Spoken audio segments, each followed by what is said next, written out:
ਪੰਜਾਬ ਦੇ ਵਿੱਚ ਬਹੁਤ ਦੇਰ ਜਿਹੜੀ ਆਰਥਿਕਤਾ ਹੈ ਇਹਨੂੰ ਬਹੁਤ ਕਲੋਜ਼ ਤੋਂ ਦੇਖਣ ਵਾਲੇ ਇੱਕ ਬਹੁਤ ਹੀ ਸੀਨੀਅਰ ਜਰਨਲਿਸਟ ਜਿਹੜੇ ਭਾਰਤ ਦੇ ਇਸ ਵੇਲੇ ਬਹੁਤ ਹੀ ਇੱਕ ਪ੍ਰੋਮੀਨੈਂਟ ਮੀਡੀਆ ਅਦਾਰੇ ਦੇ ਵਿੱਚ ਬਹੁਤ ਹੀ ਹਾਈ ਲੈਵਲ ਦੀ ਜਿਹੜੀ ਚੇਅਰ ਹੈ ਉਹਨੂੰ ਸੰਭਾਲ ਰਹੇ ਹੈ ਔਰ ਲੋਕਾਂ ਨੂੰ ਜਾਣਕਾਰੀਆਂ ਦੇ ਰਹੇ ਹੈ, ਮੇਰੇ ਬਹੁਤ ਹੀ ਪਰਮ ਮਿੱਤਰ ਵੀ ਨੇ। ਇੰਡੀਆ ਟੂਡੇ ਗਰੁੱਪ ਦੇ ਡਿਪਟੀ ਐਡੀਟਰ ਅਨਿਲੇਸ਼ ਮਹਾਜਨ ਸਾਹਿਬ ਮੇਰੇ ਨਾਲ ਨੇ ਔਰ ਬਹੁਤ ਦੇਰ ਇਹਨਾਂ ਨੇ ਪੰਜਾਬ ਔਰ ਨਾਰਥ ਇੰਡੀਆ ਦੇ ਵਿੱਚ ਜਿਹੜੇ ਫਾਈਨੈਂਸ਼ੀਅਲ ਨਿਊਜ਼ ਆਰਗੇਨਾਈਜੇਸ਼ਨਸ ਨੇ ਉਹਨਾਂ ਦੇ ਨਾਲ ਵੀ ਕੰਮ ਕੀਤਾ ਔਰ ਕਾਫੀ ਜਾਣਕਾਰੀ ਇਹਨਾਂ ਦੀ ਐਕਸਪਰਟੀਜ਼ ਆਈ ਸ਼ੁੱਡ ਸੇ ਕਿ ਫਾਈਨਾਂਸ ਦੇ ਉੱਤੇ ਰਹੀ ਹੈ। ਔਰ ਪੰਜਾਬ ਦੇ ਬਜਟ ਦੇ ਬਾਰੇ ਜਿਹੜਾ ਪਹਿਲਾ ਸਾਲ ਪੂਰਾ ਹੋਇਆ, ਮਾਫ ਕਰਨਾ ਬਜਟ ਦੇ ਬਾਰੇ ਤਾਂ ਨਹੀਂ ਪਰ ਪੰਜਾਬ ਦੇ ਬਾਰੇ ਜਿਹੜਾ ਪਹਿਲੇ ਸਾਲ ਦੇ ਵਿੱਚ ਪੰਜਾਬ ਸਰਕਾਰ ਨੇ ਕੰਮ ਕੀਤੇ ਹੈ ਉਹਨਾਂ ਨੂੰ ਕਿਸ ਤਰੀਕੇ ਨਾਲ ਦੇਖਿਆ ਜਾਏ, ਇਹਦੇ ਬਾਰੇ ਅਨਿਲੇਸ਼ ਮਹਾਜਨ ਜੀ ਜਿਹੜੇ ਕਿ ਡਿਪਟੀ ਐਡੀਟਰ ਨੇ ਇੰਡੀਆ ਟੂਡੇ ਗਰੁੱਪ ਦੇ ਮੇਰੇ ਨਾਲ ਨੇ, ਉਹਨਾਂ ਦੇ ਨਾਲ ਅਸੀਂ ਗੱਲਬਾਤ ਕਰਾਂਗੇ। ਅਨਿਲੇਸ਼ ਮਹਾਜਨ ਸਾਹਿਬ ਬਹੁਤ ਬਹੁਤ ਸਵਾਗਤ ਹੈ, ਧੰਨਵਾਦ ਸਾਡੇ ਨਾਲ ਜੁੜਨ ਵਾਸਤੇ। Thank you very much Sameer, thank you very much for having me there. Mahajan sahib ਤੁਹਾਡੇ ਕੋਲ ਜਾਣਨਾ ਚਾਹਾਂਗੇ ਕਿ ਸਰਕਾਰ ਦਾ, ਆਮ ਆਦਮੀ ਪਾਰਟੀ ਸਰਕਾਰ ਦਾ ਫੁੱਲ ਫਲੈਜ ਜੇਕਰ ਰਾਜ ਅਸੀਂ ਦੇਖੀਏ, ਦਿੱਲੀ ਦੇ ਵਿੱਚ ਅਸੀਂ ਫੁੱਲ ਫਲੈਜ ਨਹੀਂ ਕਹਾਂਗੇ, ਯੂਨੀਅਨ ਟੈਰੀਟਰੀ ਹੈ, ਪਰ ਇਹ ਪਹਿਲੀ ਸਟੇਟ ਪੰਜਾਬੀਆਂ ਨੇ ਦਿਲ ਖੋਲ੍ਹ ਕੇ 92 ਸੀਟਸ ਦੇ ਦਿੱਤੀਆਂ, ਆਮ ਆਦਮੀ ਪਾਰਟੀ ਦੀ ਸਰਕਾਰ ਬਣ ਗਈ ਔਰ ਲੋਕਾਂ ਨੂੰ ਬਹੁਤ ਸਾਰੀਆਂ ਉਮੀਦਾਂ, ਬਹੁਤ ਸਾਰੀਆਂ ਗਰੰਟੀਜ਼ ਸਰਕਾਰ ਵੱਲੋਂ ਦਿੱਤੀਆਂ ਗਈਆਂ। ਪਹਿਲੇ ਇੱਕ ਸਾਲ ਨੂੰ ਕਿਸ ਤਰੀਕੇ ਨਾਲ ਜਿਹੜਾ ਉਹ ਦੇਖਿਆ ਜਾ ਰਿਹਾ?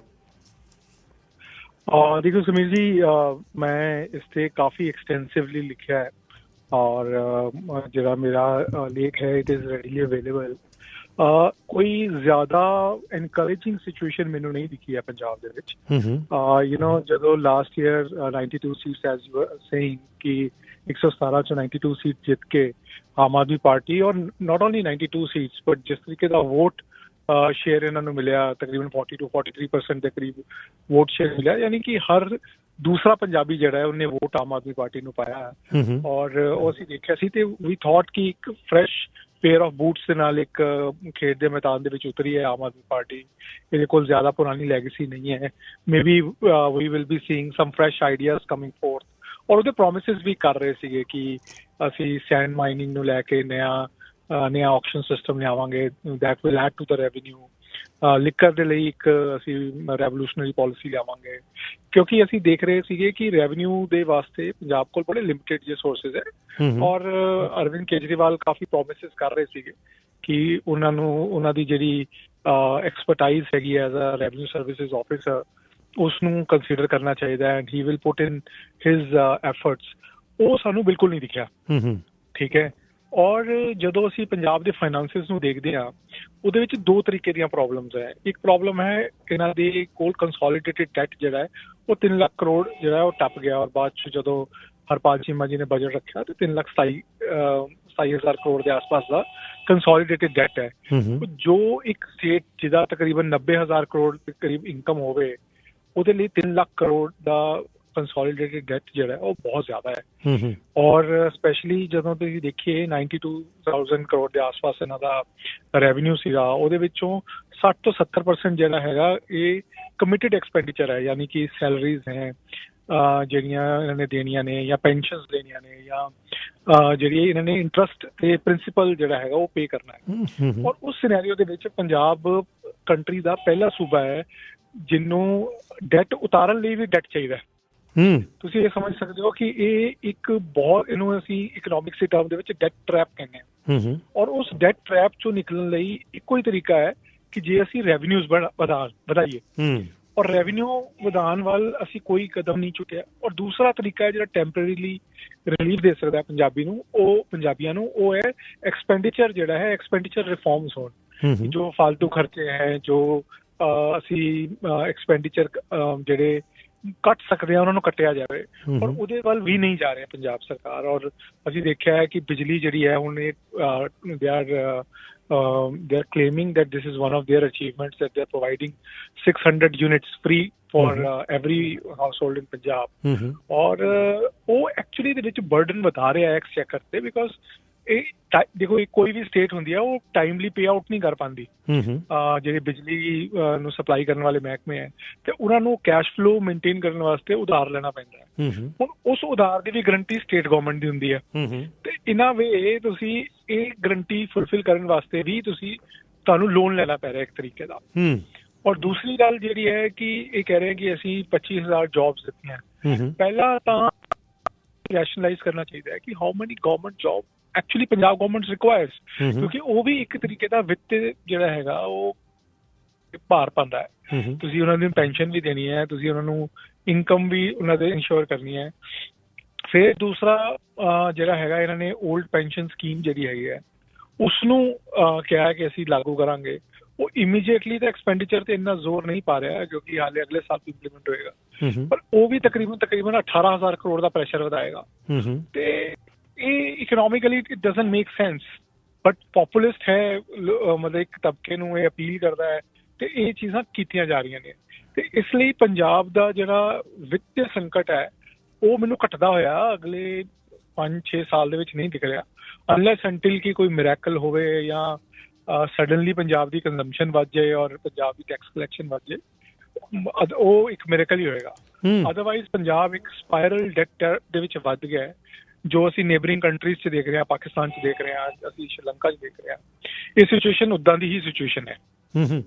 ਮੈਂ ਦੱਸਦਿਆਂ ਆਪਣੇ ਸਰੋਤਿਆਂ ਨੂੰ ਕਿ ਅਨਲੇਸ਼ ਮਹਾਜਨ ਜੀ ਨੇ ਜਿਹੜਾ ਆਰਟੀਕਲ ਦੀ ਗੱਲ ਕੀਤੀ ਹੈ, ਇੰਡੀਆ ਟੁਡੇ ਦਾ ਇੱਕ ਆਰਟੀਕਲ ਜਿਹੜਾ ਮਾਨ ਇਨ ਮਡਲ, ਮਾਨ ਇਸ ਵੇਲੇ ਮੁਸੀਬਤ ਦੇ ਵਿੱਚ ਨੇ, ਇਸ ਗੱਲ ਨੂੰ ਲੈ ਕੇ ਔਰ ਪੰਜਾਬ ਦੀ ਵਿਧਾਨ ਸਭਾ ਦੇ ਵਿੱਚ ਇਹ ਜਿਹੜਾ ਆਰਟੀਕਲ ਸੀ ਇਹਨੂੰ ਲਹਿਰਾਇਆ ਵੀ ਗਿਆ ਔਰ ਪੁੱਛਿਆ ਵੀ ਗਿਆ ਆਮ ਆਦਮੀ ਪਾਰਟੀ ਸਰਕਾਰ ਤੋਂ ਕਿ ਆਹ ਜਿਹੜਾ ਆਰਟੀਕਲ ਛਪਿਆ ਇਹਦੇ ਬਾਰੇ ਤੁਹਾਡਾ ਕੀ ਕਹਿਣਾ, ਤੁਸੀਂ ਕੀ ਦੱਸਣਾ ਚਾਹੁੰਦੇ ਹੋ, ਕਿਉਂਕਿ ਬਹੁਤ ਐਕਸਟੈਂਸਿਵ ਜਿਹੜੀ ਰਿਸਰਚ ਕਰਕੇ ਇਹ ਆਰਟੀਕਲ ਅਨਲੇਸ਼ ਮਹਾਜਨ ਜੀ ਨੇ ਛਾਪਿਆ ਸੀ, ਜਿਹਦੇ ਕਰਕੇ ਅਸੀਂ ਇਹਨਾਂ ਨੂੰ ਰਿਕੁਐਸਟ ਕੀਤੀ ਔਰ ਸਾਡੀ ਰਿਕੁਐਸਟ ਮੰਨੀ ਇਹਨਾਂ ਨੇ। ਔਰ ਜਿਵੇਂ ਦੱਸਿਆ ਕਿ ਖਰਚੇ ਵੱਧ ਹੈ ਪੰਜਾਬ ਦੇ ਔਰ ਕਮਾਈ ਘੱਟ ਹੈ, ਔਰ ਕਮਾਈ ਘੱਟ ਹੋਣ ਦੇ ਬਾਵਜੂਦ ਵੀ ਖਰਚੇ ਜਿਹੜੇ ਵਧੇ ਹੋਏ ਆ, ਮੁਫਤ ਦੀਆਂ ਚੀਜ਼ਾਂ ਜਿਹੜੀਆਂ ਵੰਡੀਆਂ ਜਾ ਰਹੀਆਂ, ਮੁਫਤ ਦੇ ਫ੍ਰੀ ਬੀਜ਼ ਜਿਹਨਾਂ ਨੂੰ ਕਿਹਾ ਜਾਂਦਾ ਉਹ ਦਿੱਤੀਆਂ ਜਾ ਰਹੀਆਂ, ਔਰ ਰੈਵਨਿਊ ਦਾ ਜਿਹੜਾ ਇੱਕ ਕੰਮ ਕਿਹਾ ਜਾ ਰਿਹਾ ਸੀ, ਰੇਤਾ ਖੋਦਣ ਤੋਂ ਲੈ ਕੇ ਸੈਂਡ ਮਾਈਨਿੰਗ ਤੋਂ ਲੈ ਕੇ ਲਿਕਰ ਪਾਲਿਸੀ ਤੱਕ, ਇਹ ਸਾਰੀਆਂ ਸਮੱਸਿਆਵਾਂ। ਲੇਕਿਨ ਇਸ ਤੋਂ ਇਲਾਵਾ ਅਨਲੇਸ਼ ਮਹਾਜਨ ਸਾਹਿਬ ਫਾਈਨਾਂਸ ਤੋਂ ਇਲਾਵਾ ਸੋਸ਼ਲ ਅਨਰੈਸਟ ਦੀ ਜੇ ਅਸੀਂ ਗੱਲ ਕਰੀਏ, ਮੋਰਚੇ ਥਾਂ ਥਾਂ 'ਤੇ ਲੱਗੇ ਹੋਏ ਆ, ਰੈਡੀਕਲਾਈਜੇਸ਼ਨ ਜਿਹੜੀ ਹੈ ਉਹ ਹੋ ਰਹੀ ਹੈ, ਗੈਂਗਸਟਰਸ ਜਿਹੜੇ ਆ ਉਹ ਫ੍ਰੀ ਹੋ ਕੇ ਮੀਡੀਆ ਨੂੰ ਇੰਟਰਵਿਊਜ਼ ਦੇ ਰਹੇ ਆ, ਪਤਾ ਨਹੀਂ ਜੇਲ੍ਹ 'ਚੋਂ ਦੇ ਰਹੇ ਆ, ਥਾਣਿਆਂ 'ਚੋਂ ਦੇ ਰਹੇ ਆ, ਅੰਡਰ ਜੁਡੀਸ਼ੀਅਲ ਕਸਟਡੀ ਹੁੰਦੇ ਹੋਏ ਉਹ ਦੇ ਰਹੇ ਆ, ਥਾਣਿਆਂ ਦੇ ਉੱਤੇ ਕਬਜ਼ੇ ਹੋ ਰਹੇ ਆ। ਇਹ ਜਿਹੜਾ ਅਨਰੈਸਟ ਹੈ ਇਹਨੂੰ ਪੰਜਾਬ ਦੇ ਵਿੱਚ ਕਿਸ ਤਰੀਕੇ ਨਾਲ ਦੇਖਿਆ ਜਾ ਰਿਹਾ? ਦੇਖੋ, ਅਗਰ ਅਸੀਂ ਇਸ ਚੀਜ਼ ਨੂੰ ਨਾ ਡੀਪਲੀ ਸਟੱਡੀ ਕਰਨ ਦੀ ਕੋਸ਼ਿਸ਼ ਕਰੀਏ ਤੇ ਤਕਰੀਬਨ ਪੰਜਾਬ ਜਿਹੜਾ ਹੈ 2015 ਤੋਂ ਬਾਅਦ ਹੌਲੀ ਅਨਰੈਸਟ ਵੱਲ ਤੁਰ ਰਿਹਾ ਸੀਗਾ। 2015 ਮੈਂ ਇਸ ਲਈ ਕਹਿ ਰਿਹਾ ਕਿਉਂਕਿ ਉਸ ਵੇਲੇ ਬੇਅਦਬੀ ਹੋਈ ਤੇ ਉਸ ਤੋਂ ਬਾਅਦ ਲੋਕਾਂ ਨੇ ਜਿਹੜੇ ਰਿਲੀਜੀਅਸ ਇੰਸਟੀਟਿਊਸ਼ਨਸ ਹੈਗੇ ਆ ਉਹਨਾਂ ਦੇ ਉੱਤੇ ਕੁਐਸਚਨ ਕਰਨਾ ਸ਼ੁਰੂ ਕੀਤਾ। ਜਿਹੜੀ ਉਸ ਵੇਲੇ ਪੋਲੀਟੀਕਲ ਪਾਰਟੀ ਸੀਗੀ ਰੂਲਿੰਗ ਅਕਾਲੀ ਦਲ BJP ਦੀ ਅਲਾਇੰਸ ਦੀ ਗਵਰਨਮੈਂਟ ਸੀ, ਉਹਨੂੰ ਕੁਐਸਚਨ ਕਰਨਾ ਸ਼ੁਰੂ ਕੀਤਾ। ਜਿਹੜੇ ਉਹਦੇ ਵਿੱਚ ਕਰਪਸ਼ਨ ਦੇ ਐਲੀਗੇਸ਼ਨ ਲੱਗਦੇ ਸੀਗੇ ਉਹਨੂੰ ਕੁਐਸਚਨ ਕਰਨਾ ਸ਼ੁਰੂ ਕੀਤਾ।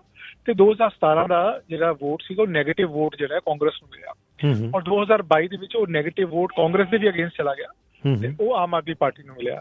ਤੇ ਇਹ ਤਾਂ ਹੈ ਪੋਲੀਟੀਕਲ ਅਨਰੈਸਟ, ਬਟ ਉਸ ਦੇ ਦੌਰਾਨ ਜਿਹੜਾ ਪੰਜਾਬ ਦੀ ਇੱਕ ਡੈਮੋਗ੍ਰਾਫੀ 'ਚ ਯੰਗਸਟਰ ਹੈਗਾ, ਉਹ ਯੰਗਸਟਰ ਦੇ ਵਿੱਚ ਇੱਕ ਅਲੱਗ ਤਰੀਕੇ ਦਾ ਅਨਰੈਸਟ ਪੈਦਾ ਹੋ ਰਿਹਾ ਹੈ, ਰਿਲੀਜੀਅਸ ਪੁਆਇੰਟ ਆਫ ਵਿਊ ਨਾਲ, ਸੋਸ਼ਲ ਪੁਆਇੰਟ ਆਫ ਵਿਊ ਨਾਲ, ਇਕਨੋਮਿਕ ਪੁਆਇੰਟ ਆਫ ਵਿਊ ਨਾਲ।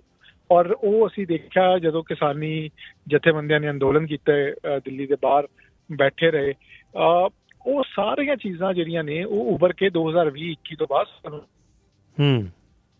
ਇਹਦੇ ਵਿੱਚ ਪੋਲੀਟੀਕਲੀ ਆਮ ਆਦਮੀ ਪਾਰਟੀ ਨੂੰ ਵੀ ਜਿਹਨੇ ਫਾਇਦਾ ਕਰਾਇਆ। ਬਟ ਅਗਰ ਅਸੀਂ ਦੇਖੀਏ ਹੁਣ ਪੰਜਾਬ ਦੇ ਵਿੱਚ ਗੈਂਗਸਟਰਿਜ਼ਮ ਹੈਗਾ ਔਰ ਪੰਜਾਬ ਦੇ ਵਿੱਚ ਬਹੁਤ ਇੰਟਰਸਟਿੰਗ ਸਿਚੁਏਸ਼ਨ ਹੈਗੀ ਹੈ ਕਿ ਪੰਜਾਬ 'ਚ ਪਿਛਲੇ ਤਕਰੀਬਨ ਜੁਲਾਈ ਤੋਂ ਲੈ ਕੇ ਹੁਣ ਤੱਕ ਕੋਈ ਰੈਗੂਲਰ DGP ਨਹੀਂ ਹੈ ਔਰ ਜੋ DGP ਹੁੰਦਾ ਉਹ ਪੁਲਿਸ ਦਾ ਮੁਖੀ ਹੈ। ਜਦੋਂ ਤੁਹਾਡੇ ਕੋਲ ਰੈਗੂਲਰ ਪੁਲਿਸ ਮੁਖੀ ਨਹੀਂ ਹੈ ਫਿਰ ਤੁਸੀਂ ਦੇਖੋ ਉਸ ਜਿਹੜਾ 8 ਮਹੀਨਿਆਂ ਦੇ ਦੌਰਾਨ ਹੋ ਕੀ ਰਿਹਾ ਹੈ। ਥਾਣੇ ਦੇ ਵਿੱਚ ਹਮਲਾ ਹੋ ਜਾਂਦਾ ਹੈ ਔਰ ਉੱਥੇ ਬੈਠ ਕੇ ਉਹ ਲੋਕ ਪ੍ਰੈਸ਼ਰਾਈਜ਼ ਕਰਦੇ ਹੈ ਪੁਲਿਸ ਨੂੰ ਤੇ ਆਪਣੇ ਜਿਹੜਾ ਆਦਮੀ ਹੈ ਉਸ ਨੂੰ ਛੁਡਾ ਕੇ ਲੈ ਜਾਂਦੇ ਆ। ਫਿਰ ਦੂਸਰਾ ਹੈ ਕਿ ਇੱਕ ਗੈਂਗਸਟਰ ਹੈ, ਹੁਣ ਪਤਾ ਨਹੀਂ ਉਹ ਪੰਜਾਬ ਦੀ ਜੇਲ੍ਹ ਹੈ ਕਿ ਕਿੱਥੋਂ ਦੀ ਜੇਲ੍ਹ ਹੈ, ਬਟ ਜੋ ਕਲੇਮ ਕੀਤਾ ਜਾ ਰਿਹਾ ਕਿ ਉਹ ਪੰਜਾਬ ਦੀ ਜੇਲ੍ਹ ਸੀਗੀ, ਉਸ ਤੋਂ 1 ਘੰਟਾ ਤਕਰੀਬਨ ਜਿਹੜਾ ਹੈਗਾ ਉਹ ਇੰਟਰਵਿਊ ਦੇ ਰਿਹਾ ਹੈ ਔਰ ਨਾ ਹੀ ਉਸ ਪੱਤਰਕਾਰ ਨੂੰ ਕੁਐਸਚਨ ਕੀਤਾ ਗਿਆ, ਨਾ ਹੀ ਉਸ ਪੁਲਿਸ ਜਿਹੜਾ ਜੁਡੀਸ਼ੀਅਲ ਕਸਟਡੀ ਹੈ ਜਿਹੜੀ ਜੇਲ੍ਹ ਦੇ ਵਿੱਚ ਉਹ ਹੈ, ਨਾ ਉਸ ਜੇਲਰ ਨੂੰ ਕੁਐਸਚਨ ਕੀਤਾ ਗਿਆ ਹੈ।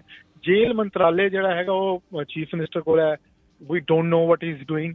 ਔਰ ਆਈਜੀ ਨੂੰ ਹਾਲੇ ਤੱਕ ਕੋਈ ਸਸਪੈਂਸ਼ਨ ਨਹੀਂ ਕੀਤੀ। ਉਸ ਤੋਂ ਬਾਵਜੂਦ ਡੀਜੀਪੀ ਜਿਹਦਾ ਕੋਈ ਡਾਇਰੈਕਟ ਲੈਣਾ ਦੇਣਾ ਨਹੀਂ ਹੈ, ਉਹ ਆ ਕੇ ਬਿਆਨ ਦੇ ਰਿਹਾ ਕਿ ਪੰਜਾਬ ਪੁਲਿਸ ਨੂੰ ਬਦਨਾਮ ਕਰਨ ਦੀ ਕੋਸ਼ਿਸ਼ ਕੀਤੀ ਜਾ ਰਹੀ ਹੈ।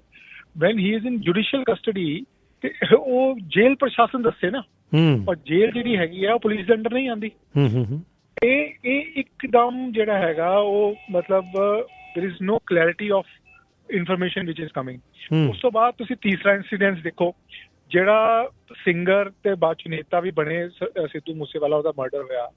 ਉਹਦੇ ਪਰਿਵਾਰ ਜਿਹੜਾ ਹੈ ਉਹ ਵਿਧਾਨ ਸਭਾ ਦੇ ਬਾਹਰ ਬੈਠ ਕੇ ਪ੍ਰੋਟੈਸਟ ਕਰ ਰਿਹਾ ਹੈ ਕਿ ਦੋ ਜਿਹੜੇ ਲੋਕ ਆਮ ਆਦਮੀ ਪਾਰਟੀ ਦੇ ਨਾਲ ਕੰਮ ਕਰ ਰਹੇ ਲੋਕ ਨੇ, ਉਹਨਾਂ ਨੇ ਇਹ ਜਨਤਕ ਕੀਤੀ ਇਨਫੋਰਮੇਸ਼ਨ ਕਿ ਸਿੱਧੂ ਮੂਸੇਵਾਲੇ ਦੀ ਜਿਹੜੀ ਹੈ ਸਿਕਿਉਰਿਟੀ ਵਿਡਰਾ ਕੀਤੀ ਗਈ ਹੈ, ਸਪੈਸੀਫਿਕ ਨਾਮ ਲੈ ਕੇ ਉਸ ਆਦਮੀ ਦਾ ਕੀਤਾ, ਔਰ ਅਗਲੇ ਦਿਨ ਉਹਦਾ ਮਰਡਰ ਹੋ ਜਾਂਦਾ ਹੈ। ਔਰ ਉਸਨੂੰ ਪੁਲਿਸ ਨੇ ਇੱਕ ਵਾਰੀ ਵੀ ਕੁਐਸਚਨਿੰਗ ਵਾਸਤੇ ਨਹੀਂ ਬੁਲਾਇਆ ਉਹਨਾਂ ਦੋਨਾਂ ਲੋਕਾਂ ਨੂੰ। ਤਿੰਨ ਇੰਸਟੈਂਸਿਸ ਏਦਾਂ ਦੇ ਨੇ ਜਿਹੜੇ ਪੁਲਿਸ ਦੇ ਬਾਰੇ ਜਿਹੜਾ ਇਕਬਾਲ ਹੈ ਲੋਕਾਂ ਦਾ ਉਹ ਘਟਾਉਂਦਾ ਹੈ। ਔਰ ਦੇਖੋ ਤੁਸੀਂ ਨਾ ਅਜਨਾਲਾ ਦੇ ਵਿੱਚ ਜਿਹੜਾ ਥਾਣੇ ਚ ਕਾਂਡ ਹੋਇਆ ਉਹਦੇ ਤੇ ਕੋਈ FIR ਹੋਈ ਹੈ, ਨਾ ਇਹ ਜੇਲ੍ਹ ਦੇ ਵਿੱਚ ਕੋਈ ਕਾਰਵਾਈ ਆ ਰਹੀ ਹੈ, ਉਲਟਾ ਪੋਲੀਟੀਕਲ ਬਿਆਨ ਆ ਰਹੇ ਨੇ। ਨਾ ਹੀ ਸਿੱਧੂ ਮੂਸੇਵਾਲੇ ਦੇ ਪਰਿਵਾਰ ਨੂੰ ਕੋਈ ਇਸ ਤਰ੍ਹਾਂ ਦਾ ਉਹ ਮਿਲਿਆ ਹੈ, ਆਸ਼ਵਾਸਨ ਮਿਲਿਆ ਹੈ। ਐਸੇ ਤਰੀਕੇ ਨਾਲ ਤੁਸੀਂ ਦੇਖੋ ਕਿ ਉੱਥੇ ਛੋਟੇ ਛੋਟੇ ਪ੍ਰੋਟੈਸਟ ਲੱਗੇ ਹੋਏ ਹੈ, ਔਰ ਉਹਨਾਂ ਦੇ ਨਾਲ ਸਰਕਾਰ ਜਿਹੜੀ ਹੈ ਇੱਕ ਤਰੀਕੇ ਦਾ ਕਮਿਊਨੀਕੇਸ਼ਨ ਹੀ ਨਹੀਂ ਐਸਟੈਬਲਿਸ਼ ਕਰ ਪਾਉਂਦੀ। ਇਹ ਤੁਸੀਂ ਜੀਰਾ ਦੇ ਵਿੱਚ ਲੱਗਿਆ ਹੋਇਆ ਮੋਰਚਾ ਦੇਖ ਲਓ, ਮੁਹਾਲੀ ਦੇ ਵਿੱਚ ਬੈਠੇ ਹੋਏ ਇਹ ਜਿਹੜੇ ਬੰਦੀ ਸਿੱਖਾਂ ਦੇ ਬਾਰੇ ਜਿਹੜੇ ਪ੍ਰੋਟੈਸਟ ਚੱਲ ਰਹੇ ਆ ਉਹਨਾਂ ਦੇ ਬਾਰੇ ਦੇਖੋ, ਜਿੱਥੇ ਟੀਚਰ ਪ੍ਰੋਟੈਸਟ ਕਰ ਰਹੇ ਹੈ, ਜਿਵੇਂ ਟਰੱਕ ਯੂਨੀਅਨਸ ਪ੍ਰੋਟੈਸਟ ਕਰ ਰਹੀਆਂ ਨੇ, ਉਹ ਕਮਿਊਨੀਕੇਸ਼ਨ ਜਿਹੜਾ ਹੈ ਉਹ ਨਹੀਂ ਹੋ ਪਾ ਰਿਹਾ।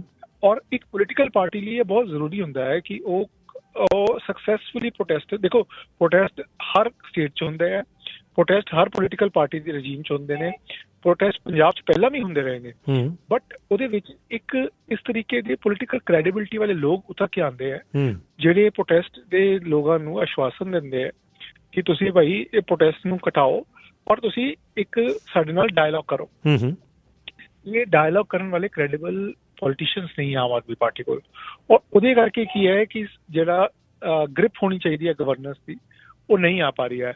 ਔਰ ਉਹੀ ਨਤੀਜਾ ਹੈ ਕਿ ਜਿਹੜਾ ਜੀਰੇ ਵਾਲਾ ਮੋਰਚੇ ਦੇ ਵਿੱਚ ਪ੍ਰੋਟੈਸਟਰਸ ਦੀ ਸੁਣਨੀ ਪੈਂਦੀ ਹੈ, ਡਿਸਪਾਈਟ ਆਫ ਦਾ ਫੈਕਟ ਕਿ ਗਵਰਨਮੈਂਟ ਕੰਟੀਨਿਊਸਲੀ ਕਲੇਮ ਕਰ ਰਹੀ ਸੀ ਕਿ ਉੱਥੇ ਕੋਈ ਪੋਲਿਊਸ਼ਨ ਨਹੀਂ ਹੋ ਰਿਹਾ।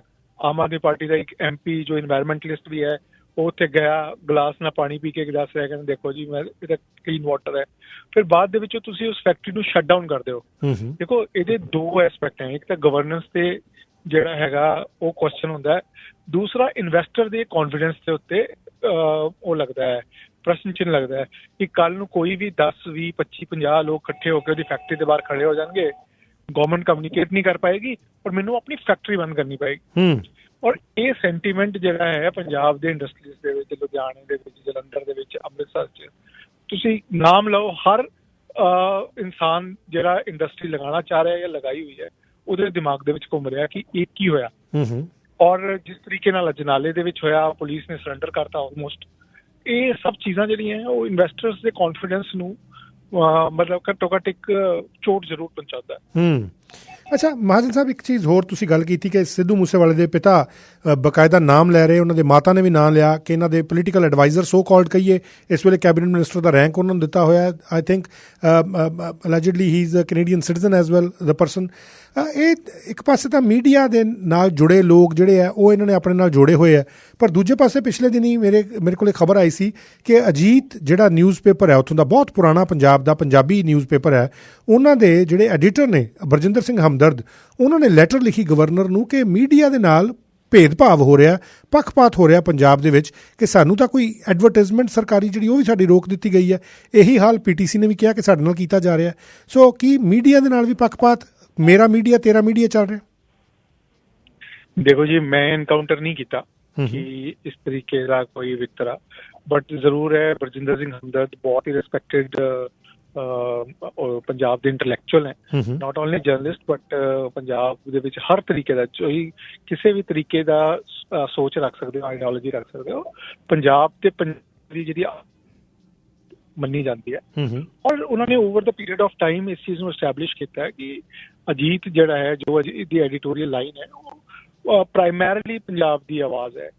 ਔਰ ਉਹਨਾਂ ਨੇ ਇੱਕ ਲੈਟਰ ਵੀ ਲਿਖਿਆ, ਗਵਰਨਰ ਸਾਹਿਬ ਨੂੰ ਲਿਖਿਆ ਕਿ ਨਾਟ ਓਨਲੀ ਉਹਨਾਂ ਦੀ ਐਡ ਬੰਦ ਕੀਤੀ ਗਈ ਬਟ ਉਹਨਾਂ ਦੇ ਜਿਹੜੇ ਨੁਮਾਇੰਦੇ ਸੀਗੇ ਉਹਨਾਂ ਨੂੰ ਵਿਧਾਨ ਸਭਾ ਦੇ ਵਿੱਚ ਆਪਣੀ ਡਿਊਟੀ ਕਰਨ ਤੋਂ ਵੀ ਰੋਕਿਆ ਗਿਆ। ਔਰ ਇਹ ਉਹ ਕਲੇਮ ਕਰ ਰਹੇ, ਮੈਨੂੰ ਪੀਟੀਸੀ ਦਾ ਇੰਨਾ ਜ਼ਿਆਦਾ ਇਲਮ ਨਹੀਂ ਹੈ ਬਟ ਥੋੜਾ ਜਿਹਾ ਹੋ ਤਾਂ ਰਿਹਾ ਹੈ ਪੰਜਾਬ ਦੇ ਵਿੱਚ, ਜੋ ਮੈਂ ਫੀਲ ਆਪ ਪਰਸਨਲ ਲੈਵਲ ਤੇ ਤਾਂ ਨਹੀਂ ਕੀਤਾ but I can see around ਕਿ ਜਿਹੜੇ ਲੋਕ ਨੇ ਉਹ ਮੈਨੂੰ ਵੀ ਕਲੇਮ ਕਰਦੇ ਆ, ਮੇਰੇ ਸਾਹਮਣੇ ਵੀ ਗੱਲ ਕਰਦੇ ਆ ਕਿ ਇਸ ਤਰ੍ਹਾਂ ਦਾ ਇਸ਼ੂ ਹੋ ਰਿਹਾ ਹੈ। ਬਟ ਇਹ ਦੇਖੋ, ਇਹ ਇੱਕ ਰਿਐਲਿਟੀ ਹੈ, ਪੋਲੀਟੀਕਲ ਰਿਐਲਿਟੀ ਹੈ, ਅਮਰੀਕਾ 'ਚ ਵੀ ਹੁੰਦਾ ਹੈ, ਕੈਨੇਡਾ 'ਚ ਵੀ ਹੁੰਦਾ ਹੈ ਔਰ ਇੰਡੀਆ ਦੇ ਹੋਰ ਸਟੇਟਸ ਵੀ ਹੁੰਦਾ ਹੈ। ਹਰ ਪੋਲੀਟੀਕਲ ਪਾਰਟੀ ਆਪਣੇ ਜਿਹੜਾ ਐਡਵਰਟਾਈਜ਼ਮੈਂਟਸ ਹੈ ਉਹਨੂੰ ਇੱਕ ਲੈਵਰੇਜ ਦੇ ਤਰੀਕੇ ਨਾਲ ਇਸਤੇਮਾਲ ਕਰਨ ਦੀ ਕੋਸ਼ਿਸ਼ ਕਰਦੀ ਹੈ। ਔਰ ਅੱਜ ਦੀ ਮੀਡੀਆ ਇੰਸਟੀਟਿਊਸ਼ਨਸ ਉਸ ਨਾਲ ਫਾਈਟ ਕਰਨ ਦੀ ਸਥਿਤੀ 'ਚ ਹੈਗੇ ਆ, ਕਰਦੇ ਆ। ਅੱਛਾ, ਇੱਕ ਸਭ ਤੋਂ ਇੰਪੋਰਟੈਂਟ ਚੀਜ਼ ਇਹ ਹੈ ਕਿ ਠੀਕ ਹੈ, ਫਾਈਨਾਂਸ ਦੀ ਆਪਾਂ ਗੱਲ ਕੀਤੀ, ਸੋਸ਼ਲ ਅਨਰੈਸਟ ਦੀ ਕੀਤੀ, ਮੀਡੀਆ ਦੀ ਅਸੀਂ ਗੱਲ ਕਰੀਏ ਕਿ ਮੀਡੀਆ ਨਾਲ ਵੀ ਜਿਸ ਤਰੀਕੇ ਦਾ ਵੀ ਉੱਥੇ ਵਿਹਾਰ ਹੋ ਰਿਹਾ, ਐਜ਼ ਯੂ ਸੈਡ ਕਿ ਤੁਸੀਂ ਜਦੋਂ ਗਏ ਹੋ ਤੁਹਾਡੇ ਨਾਲ ਕੋਈ ਇੱਦਾਂ ਦੀ ਗੱਲਬਾਤ ਨਹੀਂ ਹੋਈ, ਤੁਹਾਨੂੰ ਵਧੀਆ ਤਰੀਕੇ ਨਾਲ ਡੀਲ ਕੀਤਾ ਗਿਆ। ਅਸੀਂ ਵੀ ਜਦੋਂ ਕਾਲ ਕਰਦੇ ਹਾਂ ਮਲਵਿੰਦਰ ਸਿੰਘ ਕੰਗ ਹਮੇਸ਼ਾ ਗੱਲਬਾਤ ਕਰ ਲੈਂਦੇ ਆ, ਸੋ ਐਸੀ ਗੱਲ ਨਹੀਂ ਹੈ। ਲੇਕਿਨ ਦੂਜੇ ਪਾਸੇ ਜੇ ਐਜੂਕੇਸ਼ਨ ਔਰ ਹੈਲਥ ਕੇਅਰ ਦੀ ਗੱਲ ਕਰੀਏ ਤਾਂ ਸਰਕਾਰ ਜਿਹੜੀ ਹੈ ਕਹਿ ਰਹੀ ਹੈ ਕਿ ਐਜੂਕੇਸ਼ਨ ਦੇ ਵਿੱਚ ਤਾਂ ਪੰਜਾਬ ਕਮਾਲ ਕਰ ਰਿਹਾ, ਸਿੰਗਾਪੁਰ ਟੀਚਰਸ ਭੇਜੀਆਂ ਜਾ ਰਹੀਆਂ ਔਰ ਹੈਲਥ ਕੇਅਰ ਦੇ ਵਿੱਚ ਵੀ ਮੁਹੱਲਾ ਕਲੀਨਿਕ 300 ਜਿਹੜੇ ਨੇ ਮੁਹੱਲਾ ਕਲੀਨਿਕ ਖੋਲ੍ਹ ਦਿੱਤੇ ਗਏ ਆ। ਇਹ this is do you think it's a big achievement? ਦੇਖੋ, ਪੰਜਾਬ ਦੇ ਵਿੱਚ ਅਸੀਂ ਅਗਰ ਐਜੂਕੇਸ਼ਨ ਸੈਕਟਰ ਦੀ ਗੱਲ ਕਰੀਏ, ਦੇਖੋ ਉਹਦੇ ਵਿੱਚ ਪ੍ਰੋਬਲਮ ਤਾਂ ਸੌਫਟਵੇਅਰ ਦੀ ਜ਼ਿਆਦਾ ਹੈ, ਹਾਰਡਵੇਅਰ ਦੀ ਨਹੀਂ ਹੈ। ਹਾਰਡਵੇਅਰ ਇਨ ਦਾ ਸੈਂਸ ਕਿ ਜਿਹੜਾ ਸਕੂਲ ਇਨਫਰਾਸਟਰਕਚਰ ਹੈ, Punjab perhaps has one of the best infrastructure even for that matter ਕਿ ਜਿਹੜੀ ਐਜੂਕੇਸ਼ਨ ਗਵਰਨਮੈਂਟ ਸੈਕਟਰ ਦੇ ਐਜੂਕੇਸ਼ਨ ਸਿਸਟਮ ਹੈ, ਉੱਥੇ ਜਿਹੜਾ ਟੀਚਰਸ ਦਾ ਇਸ਼ੂ ਹੈ ਕਿ ਕੁਆਲਿਟੀ ਆਫ ਗੁੱਡ ਟੀਚਰਸ ਦੀ ਕਮੀ ਹੈ ਔਰ ਸਿੰਗਾਪੁਰ ਭੇਜਿਆ ਗਿਆ ਔਰ ਅੱਛੇ ਤਰੀਕੇ ਨਾਲ ਅਗਰ ਉਹ ਆ ਕੇ ਪ੍ਰਿੰਸੀਪਲਸ ਉਸ ਚੀਜ਼ ਨੂੰ ਇੰਪਲੀਮੈਂਟ ਕਰਨ ਤੇ ਸ਼ਾਇਦ ਪੰਜਾਬ ਦੀ ਐਜੂਕੇਸ਼ਨ ਦਾ ਸੁਧਾਰ ਹੋ ਸਕਦਾ ਹੈ। ਅਗਰ ਤੁਸੀਂ ਪੰਜਾਬ ਦਾ ਸਟੈਟਿਸਟਿਕਸ ਵੀ ਦੇਖੋ ਔਰ ਪੰਜਾਬ ਦੇ ਐਜੂਕੇਸ਼ਨ ਸਿਸਟਮ ਨੂੰ ਵੀ ਦੇਖੋ, ਪੰਜਾਬ ਦੇ ਐਜੂਕੇਸ਼ਨ ਸਿਸਟਮ 'ਚ ਦੋ ਵੱਡੀਆਂ ਕਮੀਆਂ ਹੈ। ਇੱਕ ਕੁਆਲਿਟੀ ਆਫ ਟੀਚਰਸ ਦੀ ਕਮੀ ਹੈ, ਦੂਸਰੀ ਨਾ ਸਟੂਡੈਂਟਸ ਦੇ ਵਿੱਚ ਟਰੂਐਂਸੀ ਹੈ ਕਿ ਐਡਮਿਸ਼ਨ ਤਾਂ ਲੈ ਲੈਂਦੇ ਆ, ਠੀਕ ਹੈ, ਬਟ ਦੇ don't attend schools, they go out work with their parents, labour ਦਾ ਕੰਮ ਕਰ ਰਹੇ ਆ ਜਾਂ ਖੇਤਾਂ 'ਚ ਕੰਮ ਕਰ ਰਹੇ ਆ ਜਾਂ ਵੈਸੇ ਹੀ ਸਕੂਲ 'ਚ ਨਹੀਂ ਆ ਰਹੇ। ਇਹ ਪੰਜਾਬ ਨੂੰ ਐਡਰੈਸ ਕਰਨ ਦੀ ਲੋੜ ਹੈਗੀ ਹੈ ਔਰ ਅਗਰ ਇਹੀ ਐਡਰੈਸ ਕਰ ਲੈਣ ਦੋ ਚੀਜ਼ਾਂ ਨੂੰ ਔਰ ਜਿਹੜੀ ਟੀਚਰਸ ਦੀ ਰਿਕਰੂਟਮੈਂਟ ਹੈਗੀ ਹੈ, ਜਿਹੜੀ ਟੀਚਰਸ ਦੀ ਜਿਹੜੀ ਉਹਨਾਂ ਦੀ ਕੀ ਕਹਿੰਦੇ ਆ ਉਹਨਾਂ ਨੂੰ ਪੱਕੇ ਕਰਨ ਦੀ ਗੱਲ ਚੱਲਦੀ ਹੈ, ਅਗਰ ਉਹ ਥੋੜਾ ਜਿਹਾ ਵਧਾਇਆ ਜਾਵੇ ਤੇ ਥੋੜਾ ਸਿਚੁਏਸ਼ਨ ਬੈਟਰ ਹੋ ਸਕਦੀ ਹੈ। ਪ੍ਰਿੰਸੀਪਲਸ ਜਿਹੜੇ ਹੈ ਦੇ maybe that can be a second phase of this thing, but ਜਿਹੜਾ ਬੇਸ ਹੈਗਾ ਪੰਜਾਬ ਦੀ ਐਜੂਕੇਸ਼ਨ ਸਿਸਟਮ ਦਾ, ਟਰੂਐਂਸੀ ਔਰ ਦੂਸਰਾ lesser number of teachers per student, ਉਹਨੂੰ ਪਹਿਲੇ ਐਡਰੈਸ ਕਰਨ ਦੀ ਲੋੜ ਹੈ। And what about health care? ਜਿਹੜਾ 300 ਇਹ ਕਹਿੰਦੇ ਕਿ ਅਸੀਂ ਮੁਹੱਲਾ ਕਲੀਨਿਕ ਖੋਲ੍ਹੇ ਆ, ਉਹਨਾਂ ਦੀ ਫੰਕਸ਼ਨਿੰਗ ਤਾਂ ਕੈਸੀ ਚੱਲ ਰਹੀ ਹੈ? ਇਹ ਖੋਲ ਤਾਂ ਰਹੇ ਹੈ ਔਰ ਇਸ 'ਚ ਕੋਈ ਦੋ ਰਾਏ ਨਹੀਂ ਹੈ ਕਿ ਹੈਲਥ ਜਿਹੜੇ ਮੁਹੱਲਾ ਕਲੀਨਿਕ ਹੈ ਉਹਨਾਂ ਨੂੰ ਖੋਲ੍ਹਣ ਦੀ ਕੋਸ਼ਿਸ਼ ਕਰ ਰਹੀ ਹੈ ਔਰ ਉਹਦੇ ਵਿੱਚ ਇਹਨਾਂ ਨੇ ਕਲੇਮ ਕੀਤਾ ਕਿ ਅਸੀਂ 300 ਦੇ ਕਰੀਬ ਖੋਲ੍ਹੇ ਆ ਔਰ ਇਹ ਚਾਹੁੰਦੇ ਆ ਕਿ ਇਹ ਪ੍ਰਾਇਮਰੀ ਹੈਲਥ ਕੇਅਰ ਸਿਸਟਮ ਬਣੇ ਕਿ ਸੈਕੰਡਰੀ ਤੇ ਟਰਸ਼ਰੀ ਜਿਹੜਾ ਹੈਲਥ ਕੇਅਰ ਹੈ ਉਸ ਤੇ ਪ੍ਰੈਸ਼ਰ ਘਟੇ। ਔਰ ਇਹ ਮਾਡਲ ਜਿਹੜਾ ਹੈ ਕੋਈ ਯੂਨੀਕ ਮਾਡਲ ਨਹੀਂ ਹੈ, ਆਲਰੇਡੀ ਅਸੀਂ ਪ੍ਰਾਇਮਰੀ ਹੈਲਥ ਕੇਅਰ ਦੇ ਸਿਸਟਮ ਦੇਖੇ ਹੈ ਔਰ ਡਿਸਪੈਂਸਰੀਜ਼ ਦੇਖੀਆਂ ਨੇ ਔਰ ਉਸੇ ਤਰੀਕੇ ਦਾ ਹੈ। ਔਰ देखिए फंडामेंटल प्रॉब्लम फिर उत्थे आती है कि जेडे डॉक्टर्स हैं वो अवेलेबल नहीं है, जेड़ा हेल्थ केयर दा स्टाफ है वो अवेलेबल नहीं है, मेडिसिन्स है वो अवेलेबल नहीं है, जेडे इंफ्रास्ट्रक्चर है वो तो अवेलेबल है, जेडे विलेजेस है उन्हां च डिस्पेंसरियां तो ऑलरेडी है, पर सेवा केंद्र जेडे है कि सेवा केंद्र नु मोहल्ला क्लिनिक का हो पर की अकाली दल दा क्लेम है कि ਜਿਹੜੇ ਉਹਨਾਂ ਦੇ ਵੇਲੇ ਸੇਵਾ ਕੇਂਦਰ ਸੀ, ਜਿਹੜੇ ਗਵਰਨੈਂਸ ਐਟ ਡੋਰ ਸਟੈਪ ਦੀ ਗੱਲ ਕਰਦੇ ਸੀਗੇ ਕਿ ਹਰ ਪਿੰਡ ਦੇ ਵਿੱਚ ਅਸੀਂ ਗਵਰਨੈਂਸ ਲੈ ਕੇ ਜਾਵਾਂਗੇ। ਇਹ ਬਹੁਤ ਸਾਰੀਆਂ ਬਿਲਡਿੰਗਸ ਉਹ ਵਾਲੀਆਂ ਬਿਲਡਿੰਗ ਹੈ ਔਰ ਉਸ ਬਿਲਡਿੰਗ ਨੂੰ ਟ੍ਰਾਂਸਫਰ ਕਰਕੇ ਇਹਨਾਂ ਨੇ ਕਲੀਨਿਕਸ ਬਣਾਉਣ ਦੀ ਕੋਸ਼ਿਸ਼ ਕੀਤੀ ਹੈ। ਬਟ ਪ੍ਰੋਬਲਮ ਅਗੇਨ ਕਮਸ ਕਿ ਨਾ ਤਾਂ ਹੈਲਥ ਕੇਅਰ ਦਾ ਸਟਾਫ ਹੈ, ਨਾ ਉਹ ਸਟਾਫ ਨੂੰ ਪੇ ਕਰਨ ਲਈ ਇਹਨਾਂ ਕੋਲ ਫਾਈਨਾਂਸਿਸ ਹੈ, ਸੋ ਇਹ ਵਿਸ਼ੇਸ਼ ਸਰਕਲ ਜਿਹੜਾ ਹੈਗਾ ਉਹ ਐਗਜ਼ਿਸਟ ਕਰਦਾ ਹੈ। ਅੱਛਾ, ਇੱਕ ਜਿਹੜਾ ਸਭ ਤੋਂ ਵੱਡੀ ਸਮੱਸਿਆ ਪਿਛਲੇ ਦਿਨਾਂ 'ਚ ਪੰਜਾਬ 'ਚ ਬਹੁਤ ਦੇਖੀ ਗਈ ਹੈ ਉਹ ਸੀ ਕਨਵਰਜਨ ਦੀ। ਕਨਵਰਜਨ ਤੋਂ ਤੁਸੀਂ ਵੀ ਇਹਦਾ ਇੱਕ ਪੂਰਾ ਆਰਟੀਕਲ ਲਗਾਇਆ ਸੀ ਕਿ ਕਿਸ ਤਰੀਕੇ ਨਾਲ ਉੱਥੇ ਧਾਰਮਿਕ ਤੌਰ 'ਤੇ ਜਿਹੜੀ ਕਨਵਰਜਨ ਹੋ ਰਹੀ ਹੈ, ਧਰਮਾਂਤਰਨ ਹੋ ਰਿਹਾ। ਇਹਨੂੰ ਇਸ ਤੋਂ ਬਾਅਦ ਧਰਮਾਂਤਰਨ ਤੋਂ ਬਾਅਦ ਹੀ ਇੱਕ ਚਿਹਰਾ ਜਿਹੜਾ ਸਾਹਮਣੇ ਆਇਆ ਅੰਮ੍ਰਿਤਪਾਲ ਸਿੰਘ ਹੋਣਾ ਦਾ, ਜਿਹੜੇ ਇਹ ਸੋਚ ਲੈ ਕੇ ਆਏ ਕਿ ਮੈਂ ਅੰਮ੍ਰਿਤ ਛਕਾਉਣ ਵਾਲੇ ਪਾਸੇ ਜਿਹੜਾ ਯੂਥ ਆ ਉਹਨੂੰ ਚੱਲਾਂਗਾ, ਔਰ ਜਿਹੜੇ ਲੋਕ ਧਰਮਾਂਤਰਨ ਵਾਲੇ ਪਾਸੇ ਨੇ ਕਿਤੇ ਸ਼ੁਰੂਆਤ ਦੇ ਵਿੱਚ ਉਹਨਾਂ ਦੇ ਖਿਲਾਫ ਸੀ, ਲੇਕਿਨ ਉਸ ਤੋਂ ਬਾਅਦ ਆਪਣੀ ਇੱਕ ਅਲੱਗ ਉਹਨਾਂ ਨੇ ਜਿਹੜੀ ਹੈ ਲਾਈਨ ਉਹ ਫੜ ਲਈ। ਇਸ ਤੋਂ ਪਹਿਲਾਂ ਵੀ ਧਰਮਾਂਤਰਨ ਨੂੰ ਲੈ ਕੇ ਗੱਲਬਾਤ ਜਿਹੜੀ ਹੋ ਰਹੀ ਸੀ। ਸੋ ਇਹ ਜਿਹੜਾ ਧਰਮਾਂਤਰਨ ਹੈ ਔਰ ਦੂਸਰੇ ਪਾਸੇ ਦਲਿਤ ਇੰਪਾਵਰਮੈਂਟ ਦੀ ਗੱਲ ਜਿਹੜੀ ਹੈ ਪੰਜਾਬ ਦੇ ਵਿੱਚ ਸਾਰੀਆਂ ਪਾਰਟੀਆਂ ਹੀ ਕਰ ਰਹੀਆਂ, ਇਹਦੀ ਸੱਚਾਈ ਕੀ ਹੈ? ਔਰ ਪਿਛਲੇ ਸਾਲ ਦੇ ਵਿੱਚ ਜੇ ਦਲਿਤ ਇੰਪਾਵਰਮੈਂਟ ਅਸੀਂ ਦੇਖੀਏ ਤਾਂ ਕਿਸ ਲੈਵਲ ਤੱਕ ਹੋਈ ਹੈ? ਦੇਖੋ, ਤੁਹਾਡੇ ਅਗਰ ਕੁਐਸਚਨਸ ਨੂੰ ਮੈਂ ਇਹਨੂੰ ਥੋੜਾ ਰੀਸੈਂਥੇਸਾਈਜ਼ ਕਰਾਂ ਤੇ ਤੁਸੀਂ ਇੱਕ ਤਾਂ ਅੰਮ੍ਰਿਤਪਾਲ ਦੇ ਫੀਨੋਮੀਨਾ ਦੀ ਗੱਲ ਕਰ ਰਹੇ ਹੋ, ਦੂਸਰਾ ਕਨਵਰਜਨ ਦੀ ਗੱਲ ਕਰ ਰਹੇ ਹੋ, if I am not wrong ਜੀ। ਦੇਖੋ, ਅੰਮ੍ਰਿਤਪਾਲ ਦਾ ਜਿਹੜਾ ਫੀਨੋਮੀਨਾ ਹੈ ਇਹ ਜ਼ਿਆਦਾ ਸੋਸ਼ਲ ਮੀਡੀਆ ਤੇ ਹੈ, ਬਹੁਤ ਘੱਟ ਜ਼ਮੀਨ ਤੇ ਹੈ। ਔਰ ਅੰਮ੍ਰਿਤਪਾਲ ਜਿਸ ਤਰੀਕੇ ਦੀ ਡਿਸਕੋਰਸ ਕ੍ਰੀਏਟ ਕਰ ਰਿਹਾ ਹੈ, ਉਹ ਡਿਸਕੋਰਸ ਥੋੜਾ ਜਿਹਾ ਐਗਰੈਸਿਵ ਡਿਸਕੋਰਸ ਹੈ। ਔਰ ਅੰਮ੍ਰਿਤ ਛਕਾਉਣ ਦੀ ਵੀ ਗੱਲ ਕਰ ਰਿਹਾ ਹੈ ਔਰ ਖਾਲਿਸਤਾਨ ਦੀ ਵੀ ਗੱਲ ਕਰ ਰਿਹਾ ਹੈ। ਔਰ ਇਦਾਂ ਦੀਆਂ ਗੱਲਾਂ ਬਹੁਤ ਸਾਰੇ ਲੋਕ ਜਿਹੜੇ ਆ ਪੰਜਾਬ ਦੇ ਵਿੱਚ ਅਲੱਗ-ਅਲੱਗ ਲੈਵਲ ਤੇ ਕਰਦੇ ਆ। But since he is young, he can speak in English very fluently, ਔਰ ਦੂਸਰਾ ਜਿਹੜਾ ਹੈ ਕਿ ਉਹ ਪ੍ਰੈਜ਼ੈਂਟੇਬਲ ਵੀ ਹੈ, ਇਸ ਕਰਕੇ ਉਹ ਥੋੜਾ ਸੈਂਸੇਸ਼ਨਲ ਜਿਹੜਾ ਹੈਗਾ ਉਹ ਜ਼ਿਆਦਾ ਹੈ। ਬਟ ਉਹਦੇ ਕੋਲ ਜ਼ਮੀਨੀ ਸਪੋਰਟ ਇੰਨੀ ਨਹੀਂ ਹੈਗੀ। ਦੂਸਰੀ ਚੀਜ਼ ਤੁਸੀਂ ਕਹੀ ਜਿਹੜੀ ਇਹਨਾਂ ਨੇ ਥੋੜਾ ਗਰਮੀ ਦੇ ਨਾਲ ਗੱਲ ਕੀਤੀ ਮਿਸ਼ਨਰੀਜ਼ ਦੇ ਬਾਰੇ ਔਰ ਇਹਨਾਂ ਲੋਕਾਂ ਬਾਰੇ। ਦੇਖੋ, ਇਹ ਪੰਜਾਬ ਦੀ ਰਿਐਲਿਟੀ ਹੈ ਕਿ ਪੰਜਾਬ ਦੇ ਵਿੱਚ ਇਸ ਵੇਲੇ ਬਹੁਤ ਜ਼ਬਰਦਸਤ ਤਰੀਕੇ ਨਾਲ ਕਨਵਰਜਨ ਹੋ ਰਹੀ ਹੈ। ਔਰ ਜਿਹੜੀ ਮੇਰੀ ਰਿਸਰਚ ਸੀਗੀ ਉਸ ਦੇ ਵਿੱਚ ਜਿਹੜੀ ਤਕਰੀਬਨ 65,000 ਦੇ ਕਰੀਬ ਜਿਹੜੇ ਨੇ ਉਹ ਤਕਰੀਬਨ ਪਾਦਰੀ ਜਿਹੜੇ ਆ ਪੰਜਾਬ ਦੇ ਵਿੱਚ ਹੈ ਨੇ। ਔਰ ਜੋ ਉਹ ਪਾਦਰੀ ਹੈ ਉਹ ਦਲਿਤਾਂ ਦੇ ਵਿੱਚ ਵੀ ਕਨਵਰਜਨ ਕਰ ਰਹੇ ਨੇ। ਔਰ ਦਲਿਤਾਂ ਨੂੰ ਇਨਫਲੂਐਂਸ ਕਰਨ ਵਾਲੀ ਜਿਹੜੀ ਕਮਿਊਨਿਟੀ ਹੈ, ਚਾਹੇ ਉਹ ਅਪਰ ਕਾਸਟ ਹਿੰਦੂ ਨੇ ਜਾਂ ਜੱਟ ਸਿੱਖ ਨੇ, ਉਹਨਾਂ ਵਿੱਚ ਵੀ ਕਨਵਰਜਨ ਕਰ ਰਹੇ ਨੇ। ਔਰ ਕੁਝ ਜੱਟ ਸਿੱਖ ਪੈਸੇ ਦੇ ਲਾਲਚ ਦੇ ਵਿੱਚ ਜਾ ਰਹੇ ਨੇ, ਕੁਝ ਜੱਟ ਸਿੱਖ ਜਿਹਨੂੰ ਅਸੀਂ ਪੰਜਾਬੀ ਉਹਨਾਂ ਦੀ ਹੋ ਰਹੀ ਹੈ।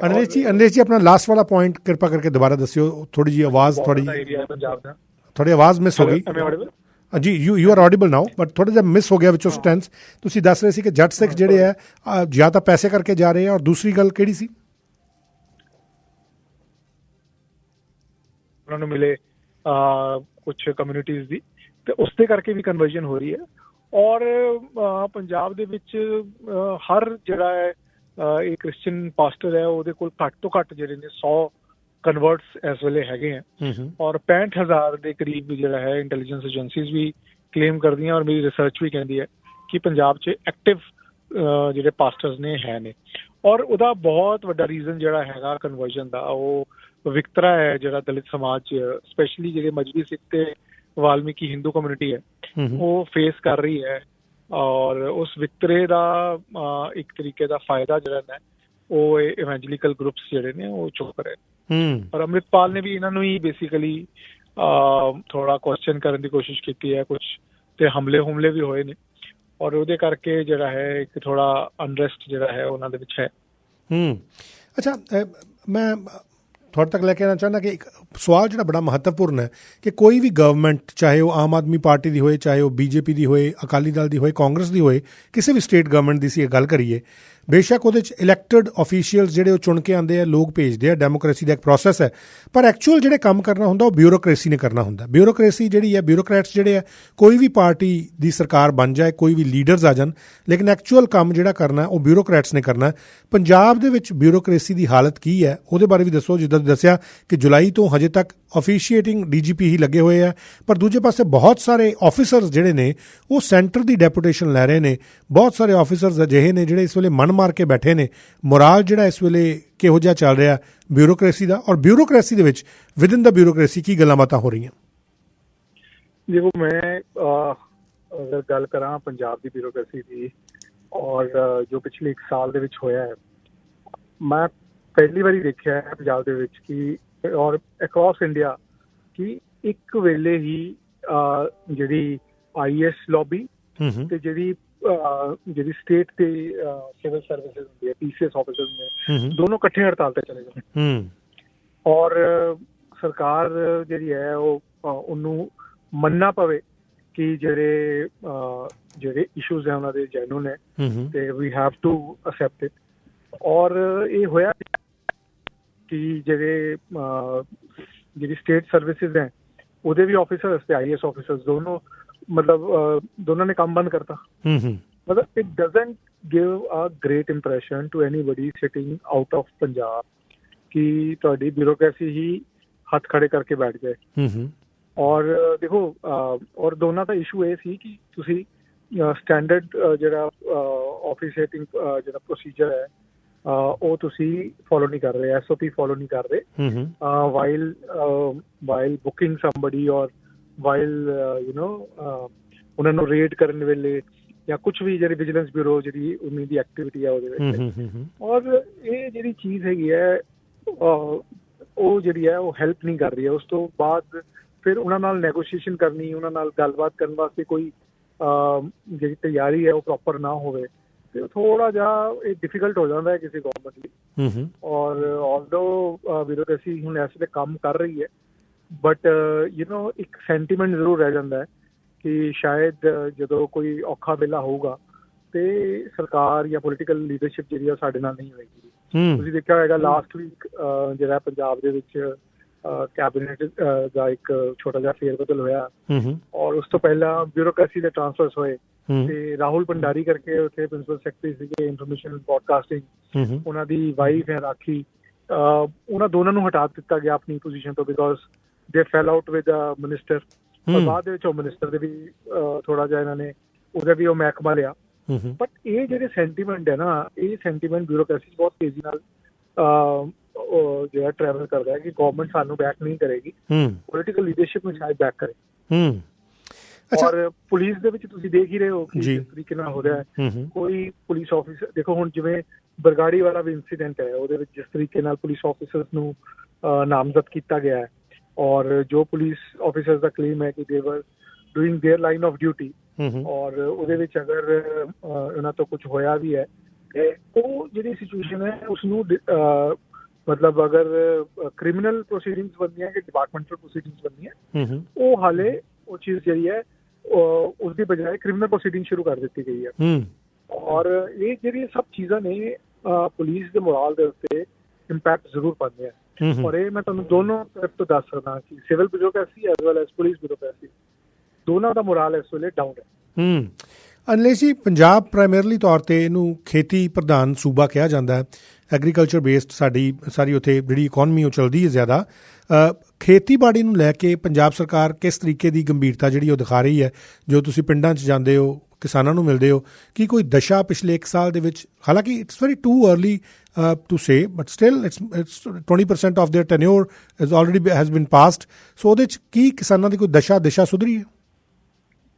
ਦੇਖੋ ਜ਼ਿਆਦਾਤਰ ਜਿੰਨੇ ਮੈਂ ਪ੍ਰੋਟੈਸਟ ਤੁਹਾਨੂੰ ਦੱਸ ਰਿਹਾ ਉਹ ਕਿਸਾਨੀ ਯੂਨੀਅਨਸ ਹੀ ਕਰ ਰਹੀਆਂ ਨੇ। ਜੀਰੇ ਵਾਲਾ ਵੀ ਕਿਸਾਨੀ ਯੂਨੀਅਨਸ ਨੇ ਕੀਤਾ ਸੀਗਾ ਔਰ ਜਿਹੜਾ ਇਹ ਬੰਦੀ ਸਿੱਖਾਂ ਵਾਲਾ ਉਹਦੇ ਵਿੱਚ ਵੀ ਉਹੀ ਲੋਕ ਬੈਠੇ ਹੋਏ। ਪਰ ਕਈ ਕਹਿੰਦੇ ਕਿ ਉਹ ਤਾਂ ਕਾਮਰੇਡਸ ਬੈਠੇ ਆ, ਕਈ ਤਾਂ ਇਹ ਕਹਿ ਰਹੇ ਕਿ ਉਹ ਤਾਂ ਕਾਮਰੇਡ ਆ ਜਿਹੜੇ ਬੈਠੇ ਆ। ਦੇਖੋ ਇਹ ਨਾ ਬਹੁਤ ਈਜ਼ੀ ਹੁੰਦਾ ਹੈ ਆਪਣੇ ਓਪੋਨੈਂਟ ਨੂੰ ਕਲੇਮ ਕਰਨਾ, ਪਰ ਅਗਰ ਤੁਸੀਂ ਦੇਖੋ ਉੱਥੇ ਕਾਮਰੇਡ ਕਦੀ ਵੀ ਖਾਲਿਸਤਾਨੀ ਜਿਹੜੇ ਸੈਂਟੀਮੈਂਟ ਵਾਲੇ ਲੋਕ ਹੈ ਉਹਨਾਂ ਦਾ ਸਪੋਰਟ ਨਹੀਂ ਕਰਦੇ। ਠੀਕ ਹੈ ਨਾ, ਇਹ ਪੰਜਾਬ ਦੀ ਇੱਕ ਨਾਰਮਲ ਅਗਰ ਕੋਈ ਸਿੱਖ ਸਾਈਕੀ ਸਮਝੇ ਜਾਂ ਜੱਟ ਸਿੱਖ ਸਾਈਕੀ ਸਮਝੇ, ਇਹ ਲਾਰਜਲੀ ਪੰਥਕ ਲੋਕ ਨੇ ਔਰ ਪੰਜਾਬ ਦਾ ਕਿਸਾਨ ਪੰਥਕ ਵੀ ਹੈ ਤੇ ਕਾਮਰੇਡ ਵੀ ਹੈ। ਠੀਕ ਹੈ, ਔਰ ਉਹਦੇ ਵਿੱਚ ਕੋਈ ਇਹ ਤੁਸੀਂ ਡਿਫਰੈਂਸ਼ੀਏਟ ਨਹੀਂ ਕਰ ਸਕਦੇ ਕਿ ਇਹ ਕਾਮਰੇਡ ਨੇ ਕਿ ਇਹ ਪੰਥਕ ਨੇ, ਉਹ ਕਿਸਾਨ ਹੀ ਨੇ। ਜਦੋਂ ਉਹ ਦਿੱਲੀ ਬੈਠੇ ਸੀਗੇ ਉਹ ਕਿਸਾਨ ਯੂਨੀਅਨ ਸੀਗੀਆਂ ਔਰ ਇਹੀ ਸਰਕਾਰ ਦੇ ਲੋਕ, ਇਹੀ ਆਮ ਆਦਮੀ ਪਾਰਟੀ ਦੇ ਲੋਕ ਉਹਨਾਂ ਦੇ ਨਾਲ ਜਾ ਕੇ ਬੈਠੇ ਸੀਗੇ। ਔਰ ਅੱਜ ਅਗਰ ਤੁਸੀਂ ਇਹਨਾਂ ਨੂੰ ਕਾਮਰੇਡ ਕਹਿ ਕੇ ਘਰ ਬਿਠਾਉਣਾ ਚਾਹੁੰਦੇ ਹੋ ਜਾਂ ਇਹਨਾਂ ਨੂੰ ਡਿਸਕ੍ਰੈਡਿਟ ਕਰਨਾ ਚਾਹੁੰਦੇ ਹੋ, ਦੈਟ ਵਿਲ ਨਾਟ ਵਰਕ। ਉਹਨਾਂ ਦੇ ਜਿਹੜੇ ਇਸ਼ੂਜ਼ ਹੈ ਉਹਨਾਂ ਇਸ਼ੂਜ਼ ਨੂੰ ਐਡਰੈਸ ਕਰਨਾ ਪਏਗਾ ਨਾ, ਉਹਨਾਂ ਦੇ ਨਾਲ ਜਾ ਕੇ ਨੈਗੋਸ਼ੀਏਸ਼ਨ ਕਰਨੀ ਪਏਗੀ ਤਾਂ ਕਿ ਉਹ ਆਪਣੇ ਘਰ ਵਾਪਸ ਜਾ ਸਕਣ। ਚਾਹੇ ਤੁਸੀਂ ਉਹਨਾਂ ਨਾਲ ਐਕਸੈਪਟ ਕਰੋ, ਚਾਹੇ ਉਹਨਾਂ ਦੇ ਥਾਟ ਪ੍ਰੋਸੈਸ ਨੂੰ ਐਕਸੈਪਟ ਨਹੀਂ ਕਰੋ, ਬਟ ਜਦੋਂ ਤੁਸੀਂ ਸਰਕਾਰ ਹੁੰਦੇ ਹੋ, ਸਰਕਾਰ ਦਾ ਇੱਕ ਉਹਨਾਂ ਦਾ ਦਿਲ ਵੱਡਾ ਹੋਣਾ ਚਾਹੀਦਾ ਹੈ।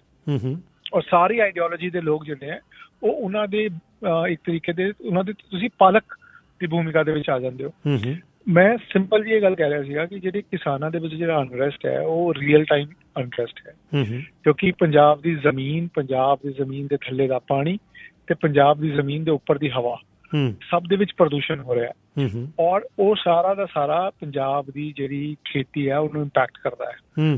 ਇਸੇ ਲਈ ਫਾਰਮਰ ਯੂਨੀਅਨਸ ਨੇ 2020 ਦੇ ਵਿੱਚ ਪ੍ਰੋਟੈਸਟ ਕੀਤਾ ਸੀ ਕਿ ਉਹਨਾਂ ਦੀ ਜਿਹੜੀ ਇਨਕਮ ਹੈਗੀ ਹੈ, ਅਸ਼ੋਰਡ ਇਨਕਮ ਹੈਗੀ ਆ, ਉਸ ਨੂੰ ਬੰਦ ਨਾ ਕੀਤਾ ਜਾਏ, ਔਰ ਉਸ ਦਾ ਉਹਨਾਂ ਨੂੰ ਬੰਦ ਹੋਣ ਦਾ ਖਰਚਾ ਸੀ। ਹੁਣ ਭਗਵੰਤ ਮਾਨ ਜੀ ਕਹਿੰਦੇ ਆ ਮੈਂ ਕ੍ਰੌਪ ਡਾਇਵਰਸਿਫਿਕੇਸ਼ਨ ਵਾਸਤੇ ਕੰਮ ਕਰਨਾ ਚਾਹੁੰਦਾ, ਮੈਂ ਪਲਸਿਸ ਦੀ MSP ਦਿਆਂਗਾ, ਆਈ ਵਿਲ ਪ੍ਰੋਕਿਓਰ, ਔਰ ਉਹ ਪ੍ਰੋਕਿਓਰਮੈਂਟ ਸਿਰਫ 11% ਕਰ ਪਾਉਂਦੇ ਆ, ਬਾਕੀ ਜਿਹੜੀ ਹੈ ਉਹ ਐਜ਼ ਯੂਜੂਅਲ ਪ੍ਰਾਈਵੇਟ ਸੈਕਟਰ ਕਰਦਾ ਹੈ ਬਿਲੋ MSP। ਇਹ ਤਾਂ ਪਿਛਲੇ ਸੀਜ਼ਨ ਦੀ ਗੱਲ ਹੈ। ਇਸ ਸੀਜ਼ਨ ਦੇ ਵਿੱਚ ਰਾਦਰ ਦੈਨ ਬਿਲਡਿੰਗ ਅ ਬਲੂਪ੍ਰਿੰਟ, ਅਗਰ ਤੁਸੀਂ ਜਾ ਕੇ ਗੁਜਰਾਤ ਦੇ ਵਿੱਚ ਇਹ ਬਿਆਨ ਦਿਓਗੇ ਕਿ ਮੈਂ ਤੁਹਾਡੇ ਪਿਆਜ਼ ਖਰੀਦਾਂਗਾ, rather than buying from your own farmers ਜਿਨ੍ਹਾਂ ਨੇ ਤੁਹਾਨੂੰ ਚੁਣਿਆ, ਤੁਸੀਂ ਐਕਸਪੈਂਸ਼ਨ ਪਾਰਟੀ ਦੀ ਕਰਨ ਵਾਸਤੇ ਗੁਜਰਾਤ ਦੇ ਕਿਸਾਨਾਂ ਦੇ ਵਿੱਚ ਆਪਣੀ ਪੈਂਟ ਬਣਾਉਣ ਵਾਸਤੇ ਉੱਥੇ ਐਸ਼ੋਰੈਂਸ ਦੇ ਰਹੇ ਹੋ ਕਿ ਪੰਜਾਬ ਸਰਕਾਰ ਜਿਹੜੀ ਹੈ ਉਹ ਤੁਹਾਡੇ ਪਿਆਜ਼ ਖਰੀਦੇਗੀ। ਇੱਕ ਤਾਂ ਤੁਹਾਡੇ ਆਪਣੇ ਕਿਸਾਨ ਜਿਹੜੇ ਆ ਉਹ ਉਹਨਾਂ ਦੀ ਇਨਕਮ ਦੇ ਉੱਤੇ ਪ੍ਰੋਬਲਮ ਆ ਰਹੀ ਹੈ, ਦੂਸਰਾ ਤੁਹਾਡੇ ਤੋਂ ਕ੍ਰੌਪ ਡਾਇਵਰਸਿਫਿਕੇਸ਼ਨ ਪੰਜਾਬ ਤੋਂ 20-25 ਸਾਲ ਤੋਂ ਹੀ ਨਹੀਂ ਹੋ ਪਾ ਰਹੀ ਹੈ। ਕਾਟਨ ਵੱਲ ਭੇਜਣ ਦੀ ਕੋਸ਼ਿਸ਼ ਕੀਤੀ, ਹੋਰ ਸੀਜ਼ਨਲ ਫਰੂਟਸ ਲਗਾਉਣ ਦੀ ਗੱਲ ਕੀਤੀ, ਸਿਟਰਸ ਫੂਡ ਅਮਰਿੰਦਰ ਸਿੰਘ ਲੈ ਕੇ ਆਏ ਜਾਂ ਹੋਰ ਲੋਕ ਲੈ ਕੇ ਆਏ, ਬਟ ਇਟ ਡਿਡਨਟ ਵਰਕ। ਤੁਸੀਂ ਆਪਣਾ ਐਗਰੀਕਲਚਰ ਕ੍ਰਾਈਸਿਸ ਸੰਭਾਲਿਆ ਨਹੀਂ ਜਾ ਰਿਹਾ, ਤੁਸੀਂ ਗੁਜਰਾਤ ਦੇ ਫਾਰਮਰਸ ਦੇ ਨਾਲ ਕੀ ਕਰੋਗੇ? ਇਸ ਲਈ ਫਾਰਮਰ ਯੂਨੀਅਨ ਜਿਹੜੀਆਂ ਮਜ਼ਾਕ ਉਡਾ ਰਹੀਆਂ ਕਿ ਕੀ ਹੋ ਰਿਹਾ। ਔਰ ਇਹ ਐਗਰੀਕਲਚਰ ਜਿਹੜਾ ਕ੍ਰਾਈਸਿਸ ਹੈ ਪੰਜਾਬ ਦਾ ਰੀਅਲ ਟਾਈਮ ਐਗਰੀਕਲਚਰ ਕ੍ਰਾਈਸਿਸ ਹੈ। ਪੰਜਾਬ ਦੇ ਵਿੱਚ ਅਗਲੇ 10 ਸਾਲ ਦੇ ਬਾਅਦ ਇਹ ਸੇਮ ਕ੍ਰੌਪਸ ਜਿਹੜੀਆਂ ਮੋਨੋਕ੍ਰੌਪ ਸਾਈਕਲ ਜਿਹੜਾ ਹੈਗਾ ਉਹ ਕੰਟੀਨਿਊ ਨਹੀਂ ਕਰ ਸਕਦਾ, ਔਰ ਕ੍ਰੌਪ ਡਾਇਵਰਸਿਫਿਕੇਸ਼ਨ ਔਰ ਵਾਇਬਲ ਕ੍ਰੌਪਸ ਜਿਹੜੀਆਂ ਨੇ ਉਹ ਬਣਾਉਣੀਆਂ ਬਹੁਤ ਜ਼ਰੂਰੀ ਨੇ। ਔਰ ਜਿਹੜੇ ਪੰਜਾਬ ਦੇ ਫਾਰਮਰਸ ਹੈ ਉਹਨਾਂ ਦੇ ਲਈ ਇਹ ਇਨਕਮ ਤੇ ਸਪਲੀਮੈਂਟਰੀ ਇਨਕਮ ਜਿਹੜੀ ਹੈ ਉਹ ਜਨਰੇਟ ਕਰਨਾ ਵੀ ਬਹੁਤ ਜ਼ਰੂਰੀ ਹੈ, ਔਰ ਉਹ ਅੱਜ ਦੀ ਡੇਟ ਦੇ ਵਿੱਚ ਕਰਨਾ ਮੈਨੂੰ ਉਹਦਾ ਬਲੂਪ੍ਰਿੰਟ ਦਿਖਾਈ ਨਹੀਂ ਦੇ ਰਿਹਾ। ਅਨਿਲੇਸ਼ ਮਾਨ ਸਾਹਿਬ, ਮੇਰੇ ਕੋਲ ਸਮਾਂ ਘੱਟ ਜਾਣਾ, ਬਟ ਇਟਸ ਵੈਰੀ ਇੰਪੋਰਟੈਂਟ। ਇਹਦੇ ਵਿੱਚ ਮੈਂ ਸਿਰਫ ਪੰਜਾਬ ਸਰਕਾਰ ਨੂੰ ਹੀ ਨਹੀਂ ਬਲੇਮ ਕਰਦਾ, ਇਸ ਲਈ ਸੈਂਟਰ ਦੀ ਸਰਕਾਰ ਨੂੰ ਵੀ ਪੰਜਾਬ ਸਰਕਾਰ ਦੇ ਨਾਲ ਕੰਮ ਕਰਨਾ ਪਏਗਾ, ਔਰ ਉਹਨਾਂ ਨੂੰ ਇਨਸੈਂਟੀਵਾਈਜ਼ ਕਰਨਗੇ। ਪੰਜਾਬ ਸਰਕਾਰ ਕੋਲ ਫਾਈਨੈਂਸਿਸ ਨਹੀਂ ਹੈਗੇ, ਔਰ ਇਹ ਰਿਐਲਿਟੀ ਹੈ। ਪਰ ਪੰਜਾਬ ਨੇ ਜਿਹੜਾ ਹੈ ਮਿਲੀਟੈਂਸੀ ਦਾ ਡਟ ਕੇ ਮੁਕਾਬਲਾ ਕੀਤਾ, ਉਹਦੇ ਵਿੱਚ ਵੀ ਖਰਚਾ ਹੋਇਆ, ਔਰ ਉਹ ਖਰਚਾ ਜਿਹੜਾ ਹੈ ਉਹ ਉਤਾਰ ਨਹੀਂ ਪਾ ਰਹੇ ਹੈ, ਔਰ ਉਹ ਜਿਹੜਾ ਹੈ ਸਪਾਇਰਲ ਹੋ ਕੇ ਏਡਾ ਵੱਡਾ ਇੱਕ ਕਰਜ਼ਾ ਬਣਿਆ ਹੋਇਆ ਹੈ, ਔਰ ਇਹ ਇੱਕ ਰਿਐਲਿਟੀ ਹੈ। ਇਸ ਲਈ ਦੋਨਾਂ ਸਰਕਾਰਾਂ ਨੂੰ ਮਿਲ ਕੇ ਕੰਮ ਕਰਨਾ ਪਏਗਾ। ਮਹਾਜਨ ਸਾਹਿਬ, ਮੈਂ ਆਖਰੀ ਕੁਐਸਚਨ ਤੁਹਾਡੇ ਤੋਂ ਪੁੱਛੂੰਗਾ, ਲੇਕਿਨ ਮੈਂ ਚਾਹੂੰਗਾ ਕਿ ਸਮੇਂ ਦਾ ਖਿਆਲ ਰੱਖੀਏ ਕਿਉਂਕਿ ਮੇਰਾ ਹੁਣ ਸਮਾਂ ਹੋ ਜਾਣਾ ਪ੍ਰੋਗਰਾਮ ਦੀ ਸਮਾਪਤੀ ਦਾ। ਬਟ ਪੰਜਾਬ ਦੀ ਅਸੀਂ ਗੱਲ ਕਰਦੇ ਹਾਂ, ਪੰਜਾਬੀਆਂ ਦੀ ਗੱਲ ਕਰਦੇ ਹਾਂ, ਪੰਜਾਬੀਅਤ ਦੀ ਗੱਲ ਕਰਦੇ ਹਾਂ, ਪਰ ਪੰਜਾਬ 'ਚੋਂ ਯੂਥ ਸਾਰਾ ਜਿਹੜਾ ਬਹੁਤ ਵੱਡੀ ਗਿਣਤੀ ਦੇ ਵਿੱਚ ਉਹ ਬਾਹਰਲੇ ਮੁਲਕਾਂ ਦੇ ਵਿੱਚ ਜਾ ਰਿਹਾ। ਪੰਜਾਬ ਦੀ ਡੈਮੋਗ੍ਰਾਫੀ ਟੋਟਲੀ ਚੇਂਜ ਹੋ ਰਹੀ ਹੈ, ਔਰ ਡੈਫੀਨੇਟਲੀ ਜਿਵੇਂ ਅਸੀਂ ਬਾਹਰ ਆ ਕੇ ਵਸੇ ਹਾਂ, ਬਾਹਰਲੇ ਸੂਬਿਆਂ ਤੋਂ ਆ ਕੇ ਲੋਕੀ ਪੰਜਾਬ 'ਚ ਵਸ ਰਹੇ ਹੈ।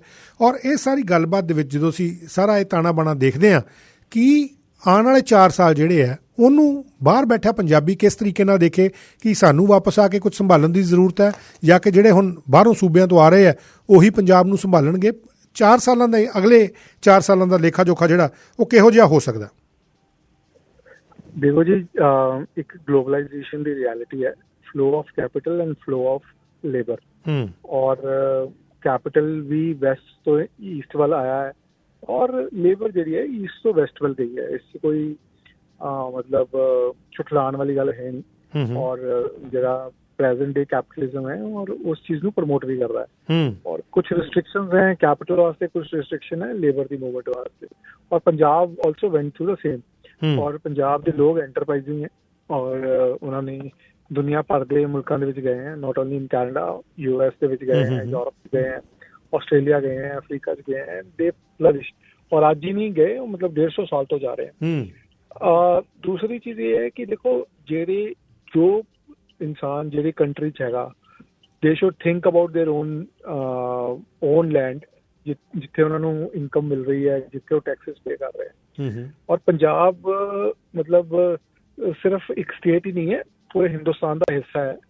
ਔਰ ਜਿਸ ਤਰ੍ਹਾਂ ਮੈਂ ਹਿੰਦੁਸਤਾਨ ਦੇ ਦੂਸਰੇ ਹਿੱਸੇ 'ਚ ਜਾ ਕੇ ਰਹਿ ਰਿਹਾ, ਇਸੇ ਤਰੀਕੇ ਨਾਲ ਅਗਰ ਕੋਈ ਦੂਸਰਾ ਆਦਮੀ ਪੰਜਾਬ 'ਚ ਜਾ ਕੇ ਰਹਿਣਾ ਚਾਹੇ, he or she should be welcome। ਔਰ ਸਾਨੂੰ ਵੀ ਐਂਟਰਪ੍ਰਾਈਜ਼ਿੰਗ ਹੋਣਾ ਪਏਗਾ ਪੰਜਾਬ ਦੇ ਵਿੱਚ ਕਿ ਉਹਨਾਂ ਨੂੰ ਅਸੀਂ ਐਕਸੈਪਟ ਕਰੀਏ, ਔਰ ਉਹ ਅਗਰ ਪੰਜਾਬ ਨੂੰ ਆਪਣੀ ਮਾਂ ਬਣ ਕੇ ਔਰ ਪੰਜਾਬ ਦੀ ਧਰਤੀ ਦੀ ਉਸੇ ਤਰੀਕੇ ਨਾਲ ਇੱਜ਼ਤ ਕਰ ਰਹੇ ਹੈ ਜਿਸ ਤਰੀਕੇ ਨਾਲ ਅਸੀਂ ਕਰਦੇ ਸੀ। they should not be any hindrance to that।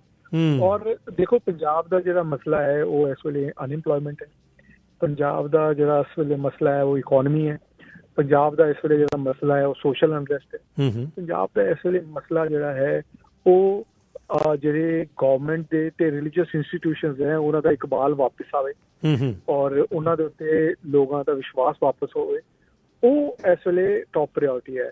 ਬਾਕੀ ਸਭ ਚੀਜ਼ਾਂ ਜਿਹੜੀਆਂ ਨੇ ਉਹ ਡੈਮੋਕ੍ਰੇਸੀ ਇੱਕ ਬਹੁਤ ਹੀ ਰੋਬਸਟ ਮੈਕੈਨਿਜ਼ਮ ਹੈ ਜੋ ਟੇਕ ਕੇਅਰ ਕਰ ਲੈਂਦਾ ਹੈ ਜੀ। ਅਗਰ ਦਿੱਲੀ ਦੇ ਵਿੱਚ ਆ ਕੇ 50% ਦੇ ਕਰੀਬ ਮਾਈਗ੍ਰੈਂਟ ਪੋਪੂਲੇਸ਼ਨ ਹੈ ਔਰ ਉਹ ਅਗਰ ਦਿੱਲੀ ਨੂੰ ਇੱਕ ਰੋਬਸਟ ਇਕੋਨਮੀ ਬਣਾ ਸਕਦੇ ਹੈ ਤੇ ਆਈ ਐਮ ਸ਼ੋਰ ਕਿ ਪੰਜਾਬ ਦਾ ਫਿਊਚਰ ਵੀ ਬ੍ਰਾਈਟ ਹੈ। ਔਰ ਅਪ ਐਂਡ ਡਾਊਨ ਹਰ ਇਕੋਨਮੀ ਚਾਹੁੰਦੇ ਹੈ, ਅਪ ਐਂਡ ਡਾਊਨ ਹਰ ਇੱਕ ਜੋਗ੍ਰਾਫੀ ਚਾਹੁੰਦੇ ਹੈ।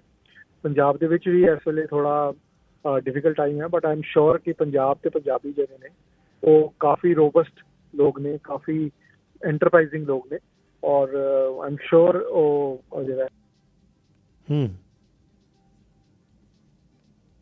ਮੇਰੇ ਖਿਆਲ ਨਾਲ ਸਾਡਾ ਸੰਪਰਕ ਜਿਹੜਾ ਟੁੱਟ ਗਿਆ, ਪਰ ਗੱਲਬਾਤ ਜਿਹੜੀ ਹੋ ਗਈ ਸੀ। ਬਹੁਤ ਬਹੁਤ ਧੰਨਵਾਦ ਦੀਆਂ ਅਨਿਲੇਸ਼ ਮਹਾਜਨ ਜੀ ਦੇ ਕਿ ਉਹਨਾਂ ਨੇ ਸਾਡੇ ਨਾਲ ਗੱਲਬਾਤ ਕੀਤੀ and we are really thankful to India Today group as well ਕਿ ਉਹਨਾਂ ਨੇ ਆਪਣੇ ਡਿਪਟੀ ਐਡੀਟਰ ਜਿਹੜੇ ਨੇ ਅਨਿਲੇਸ਼ ਭਾਰਦਵਾਜ ਜੀ ਉਹਨਾਂ ਨਾਲ ਗੱਲ ਜਿਹੜੀ ਆ ਉਹ ਕਰਵਾਈ ਹੈ। ਅਸੀਂ ਬਹੁਤ ਬਹੁਤ ਸ਼ੁਕਰਗੁਜ਼ਾਰ ਹਾਂ। ਪ੍ਰੋਗਰਾਮ ਦੇ ਵਿੱਚ ਸਮਾਪਤੀ ਦਾ ਸਮਾਂ ਹੋ ਗਿਆ, ਪਰ ਜਾਂਦੇ ਜਾਂਦੇ ਦੱਸ ਦਿਆਂ ਕਿ ਗੈਂਗਸਟਰ ਲਾਰੈਂਸ ਬਿਸ਼ਨੋਈ ਦਾ ਇੱਕ ਨਵਾਂ ਵੀਡੀਓ ਸਾਹਮਣੇ ਆ ਗਿਆ ਜਿਹਦੇ 'ਚ ਉਹਦੇ ਵਾਲ ਕੱਟੇ ਹੋਏ ਦਿਖਾਏ ਗਏ ਹੈ। ਉਹੀ ਕਟਿੰਗ ਦਿਖਾਈ ਗਈ ਹੈ ਜੋ ਕੱਲ੍ਹ DGP ਦੱਸ ਰਹੇ ਸੀ। ਔਰ ਦੂਜੇ ਪਾਸੇ ਇੰਟਰਨੈਸ਼ਨਲ ਕੋਰਟ ਜਿਹੜੀ ਹੈ ਉਹਨੇ ਰਸ਼ੀਆ ਦੇ ਪ੍ਰੈਜ਼ੀਡੈਂਟ ਵਲਾਦੀਮੀਰ ਪੁਤਿਨ ਦੇ ਖਿਲਾਫ ਗ੍ਰਿਫਤਾਰੀ ਵਾਰੰਟ ਜਾਰੀ ਕਰ ਦਿੱਤਾ। ਇਹ ਕੁਝ ਨਵੀਆਂ ਖਬਰਾਂ ਨੇ ਜਿਹੜੀਆਂ ਆਉਣ ਵਾਲੇ ਸਮੇਂ ਦੇ ਵਿੱਚ ਬਹੁਤ ਜ਼ਿਆਦਾ ਚਰਚਾ ਦੇ ਵਿੱਚ ਰਹਿਣਗੀਆਂ। ਮੈਨੂੰ ਇੱਥੇ ਇਜਾਜ਼ਤ ਦਿਓ, ਅਗਲਾ ਪ੍ਰੋਗਰਾਮ ਲੈ ਕੇ ਸਰਦਾਰ ਹਰਜੀਤ ਸਿੰਘ ਗਿੱਲ ਸਾਹਿਬ ਤੁਹਾਡੇ ਨਾਲ ਸਾਂਝ ਪਾਉਣਗੇ। ਸੋਮਵਾਰ ਤੁਹਾਡੇ ਨਾਲ ਫਿਰ ਮੁਲਾਕਾਤ ਹੋਏਗੀ ਠੀਕ ਸਵੇਰੇ 7 ਵਜੇ ਇਸੇ ਪ੍ਰੋਗਰਾਮ ਦੇ ਵਿੱਚ, ਜਿਸ ਦਾ ਨਾਮ ਹੈ ਸਮੀਰ ਕੌਸ਼ਲ ਸ਼ੋ। ਉਦੋਂ ਤੱਕ ਲਈ ਤੁਹਾਡਾ ਤੇ ਮੇਰਾ ਰੱਬ ਰਾਖਾ। ਸਰੀ ਫੂਡ ਬੈਂਕ ਮਨਾ ਰਿਹਾ ਹੈ ਇਸ ਸਾਲ ਆਪਣੀ 40ਵੀਂ ਸਾਲਗਿਰਾ। ਰੋਜ਼ਾਨਾ 150 ਤੋਂ ਵੱਧ ਲੋਕਾਂ ਦੀ ਸੇਵਾ ਅਤੇ ਮਹੀਨੇ ਵਿੱਚ 13,000 ਤੋਂ ਵੱਧ ਲੋਕਾਂ ਦੀ ਸੇਵਾ ਕਰਦੇ ਹਨ, ਜਿਸ ਵਿੱਚ ਕਿ 41% ਬੱਚੇ ਹੁੰਦੇ ਹਨ। ਸਰੀ ਫੂਡ ਬੈਂਕ ਆਪਣੇ ਦ੍ਰਿਸ਼ਟੀਕੋਣ ਦੀ ਸਲਾਹਨਾ ਕਰਦਿਆਂ ਹੋਇਆਂ ਬੇਨਤੀ ਕਰਦੇ ਹਨ ਕਿ ਤੁਸੀਂ ਵੀ ਵੱਧ ਤੋਂ ਵੱਧ ਕਮਿਊਨਿਟੀ ਵਿੱਚ ਆਪਣਾ ਯੋਗਦਾਨ ਪਾਓ। ਡੋਨੇਟ ਕਰਨ ਲਈ ਜਾਓ www.surreyfoodbank.org/donate। ਆਪਣੇ ਟਰੱਕ ਦੀ ਮਕੈਨੀਕਲ, ਇਲੈਕਟ੍ਰੀਕਲ, ਬਾਡੀਵਰਕ, ਪੇਂਟ ਜਾਂ ਫਿਰ ਜਨਰਲ ਰਿਪੇਅਰਸ ਅਤੇ ਮੇਨਟੇਨੈਂਸ ਵਾਸਤੇ ਭਰੋਸਾ ਕਰੋ ATI ਟਰੱਕ ਰਿਪੇਅਰ ਤੇ। ਤੁਹਾਡੇ ਟਰੱਕ ਨੂੰ ਟਿਪ ਟਾਪ ਸ਼ੇਪ ਵਿੱਚ ਰੱਖਣ ਲਈ ICBC collision, frame repair, tailgate and roll up door repairs, wheel alignment, 24 hour road side assistance ਅਤੇ ਹੋਰ ਬਹੁਤ ਸਾਰੀਆਂ ਸਰਵਿਸਿਜ਼ ਅਵੇਲੇਬਲ ਨੇ। ਟਰੱਕ ਰਿਪੇਅਰ ਲਈ ਜਾਂ ਬਾਡੀਵਰਕ ਲਈ, ਸ਼ਾਪ ਤੇ ਛੱਡਣ ਲਈ ਜਾਂ ਚੱਕਣ ਲਈ। ਰਾਈਡ ਦੀ ਮੁਸ਼ਕਿਲ ਹੈ ਤਾਂ ਘਬਰਾਉਣ ਦੀ ਲੋੜ ਨਹੀਂ, ATI ਰਾਈਡ ਦਾ ਵੀ ਪ੍ਰਬੰਧ ਕਰਦੇ ਹਨ। ਹੋਰ ਜਾਣਕਾਰੀ ਲਈ ਕਾਲ 6049401080 604-940-1080 और visit atitruckrepair.ca।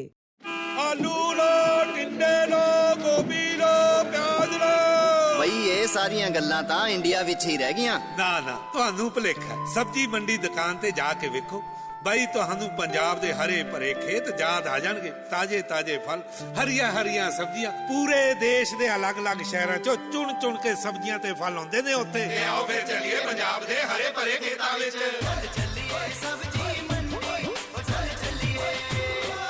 ਹੈਪ ਟਰੱਕਿੰਗ ਨੂੰ BC to California to BC ਲਈ ਓਨਰ ਆਪਰੇਟਰਸ ਅਤੇ ਕੰਪਨੀ ਡਰਾਈਵਰਸ ਦੀ ਤੁਰੰਤ ਲੋੜ ਹੈ। ਕੰਮ ਬਹੁਤ ਬਿਜ਼ੀ ਹੈ। ਸਿੰਗਲ ਅਤੇ team driver loads, dedicated loads ਅਤੇ ਗਾਰੰਟੀਡ ਮਾਈਲਸ। ਕੰਪਨੀ ਡਰਾਈਵਰਸ ਲਈ ਬ੍ਰਾਂਡ ਨਿਊ ਟਰੱਕਸ ਅਵੇਲੇਬਲ ਹਨ ਅਤੇ ਸਾਰੇ ਮੈਡੀਕਲ ਬੈਨੀਫਿਟਸ ਵੀ ਕਵਰਡ ਹਨ। All drive and yard to yard work. ਵਧੇਰੇ ਜਾਣਕਾਰੀ ਲਈ ਕਾਲ ਸ਼ਰਨ at 6045998222 604-599-8222। शुरू हो गया है हॉलीडे सीजन ਅਤੇ ਨਾਲ ਹੀ शुरू हो गई है पार्टीज ਦਾ ਸਿਲਸਿਲਾ। ਸੋ ਫਿਰ ਕੁਝ ਵੱਖਰਾ, ਕੁਝ ਸਵਾਦਲਾ, ਕੁਝ ਵਧੀਆ ਖਾਣ ਜਾਂ ਮੰਗਵਾਉਣ ਲਈ ਇੱਕੋ ਹੀ ਥਾਂ ਰੋਜ਼ੀਨੀਜ਼ ਰੈਸਟੋਰੈਂਟ। ਗ੍ਰੀਕ, ਇੰਡੀਅਨ ਅਤੇ ਇਟਾਲੀਅਨ ਡਾਈਨਿੰਗ ਦੀ ਦੁਨੀਆ ਵਿੱਚ ਸਭ ਤੋਂ ਮਸ਼ਹੂਰ ਨਾਂ ਰੋਜ਼ੀਨੀਜ਼ ਰੈਸਟੋਰੈਂਟ। 100 ਗੈਸਟ ਤੱਕ ਡਾਈਨਿੰਗ ਅਤੇ 500 ਗੈਸਟ ਤੱਕ ਦੀ ਕੇਟਰਿੰਗ ਦੀ ਸੁਵਿਧਾ। ਹਰ ਛੋਟੀ ਵੱਡੀ ਬਰਥਡੇ, ਆਫਿਸ, ਵੈਡਿੰਗ ਜਾਂ ਕ੍ਰਿਸਮਸ ਪਾਰਟੀ ਲਈ ਸਾਰਿਆਂ ਦੀ ਪਹਿਲੀ ਚੋਇਸ ਹੈ Rosini's restaurant. 211 Ewen Avenue, New Westminster. Phone 6045443200।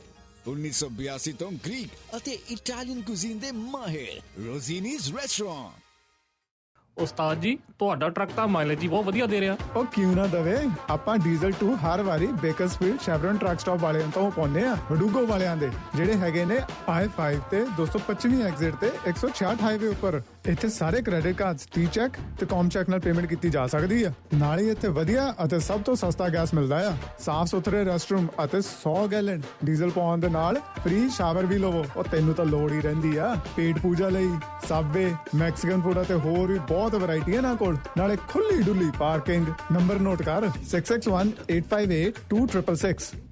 BC tyres ਵੱਲੋਂ ਖੁਸ਼ਖਬਰੀ। ਹੁਣ BC ਟਾਇਰਸ ਦੀਆਂ ਤੁਹਾਡੀ ਸੇਵਾ ਵਿੱਚ ਹਨ 4 ਲੋਕੇਸ਼ਨਸ, ਡੈਲਟਾ, ਸਰੀ, ਕਲੋਵਰਡੇਲ ਅਤੇ ਆਲਡਰ ਗਰੋਵ ਵਿੱਚ, ਜਿੱਥੇ levelling kit, lift kit, tyres, custom wheels, Michelin, Goodyear, Continental ਅਤੇ ਬ੍ਰਿਜਸਟੋਨ ਟਾਇਰਸ ਦੀ ਬੇਸ਼ੁਮਾਰ ਵੈਰਾਈਟੀ ਮਿਲਦੀ ਹੈ। 3 ਟਨ ਤੱਕ ਟਰੱਕ, ਟੈਕਸੀਜ਼, ਫਾਰਮ ਵਹੀਕਲਸ ਦੀ ਕੰਪਲੀਟ ਮਕੈਨੀਕਲ ਸਰਵਿਸ ਅਤੇ ਗਵਰਨਮੈਂਟ ਇੰਸਪੈਕਸ਼ਨ ਕੀਤੀ ਜਾਂਦੀ ਹੈ। ਆਲ ਸੀਜ਼ਨ ਟਾਇਰਸ ਤੇ ਜਾਂਦੀ ਹੈ।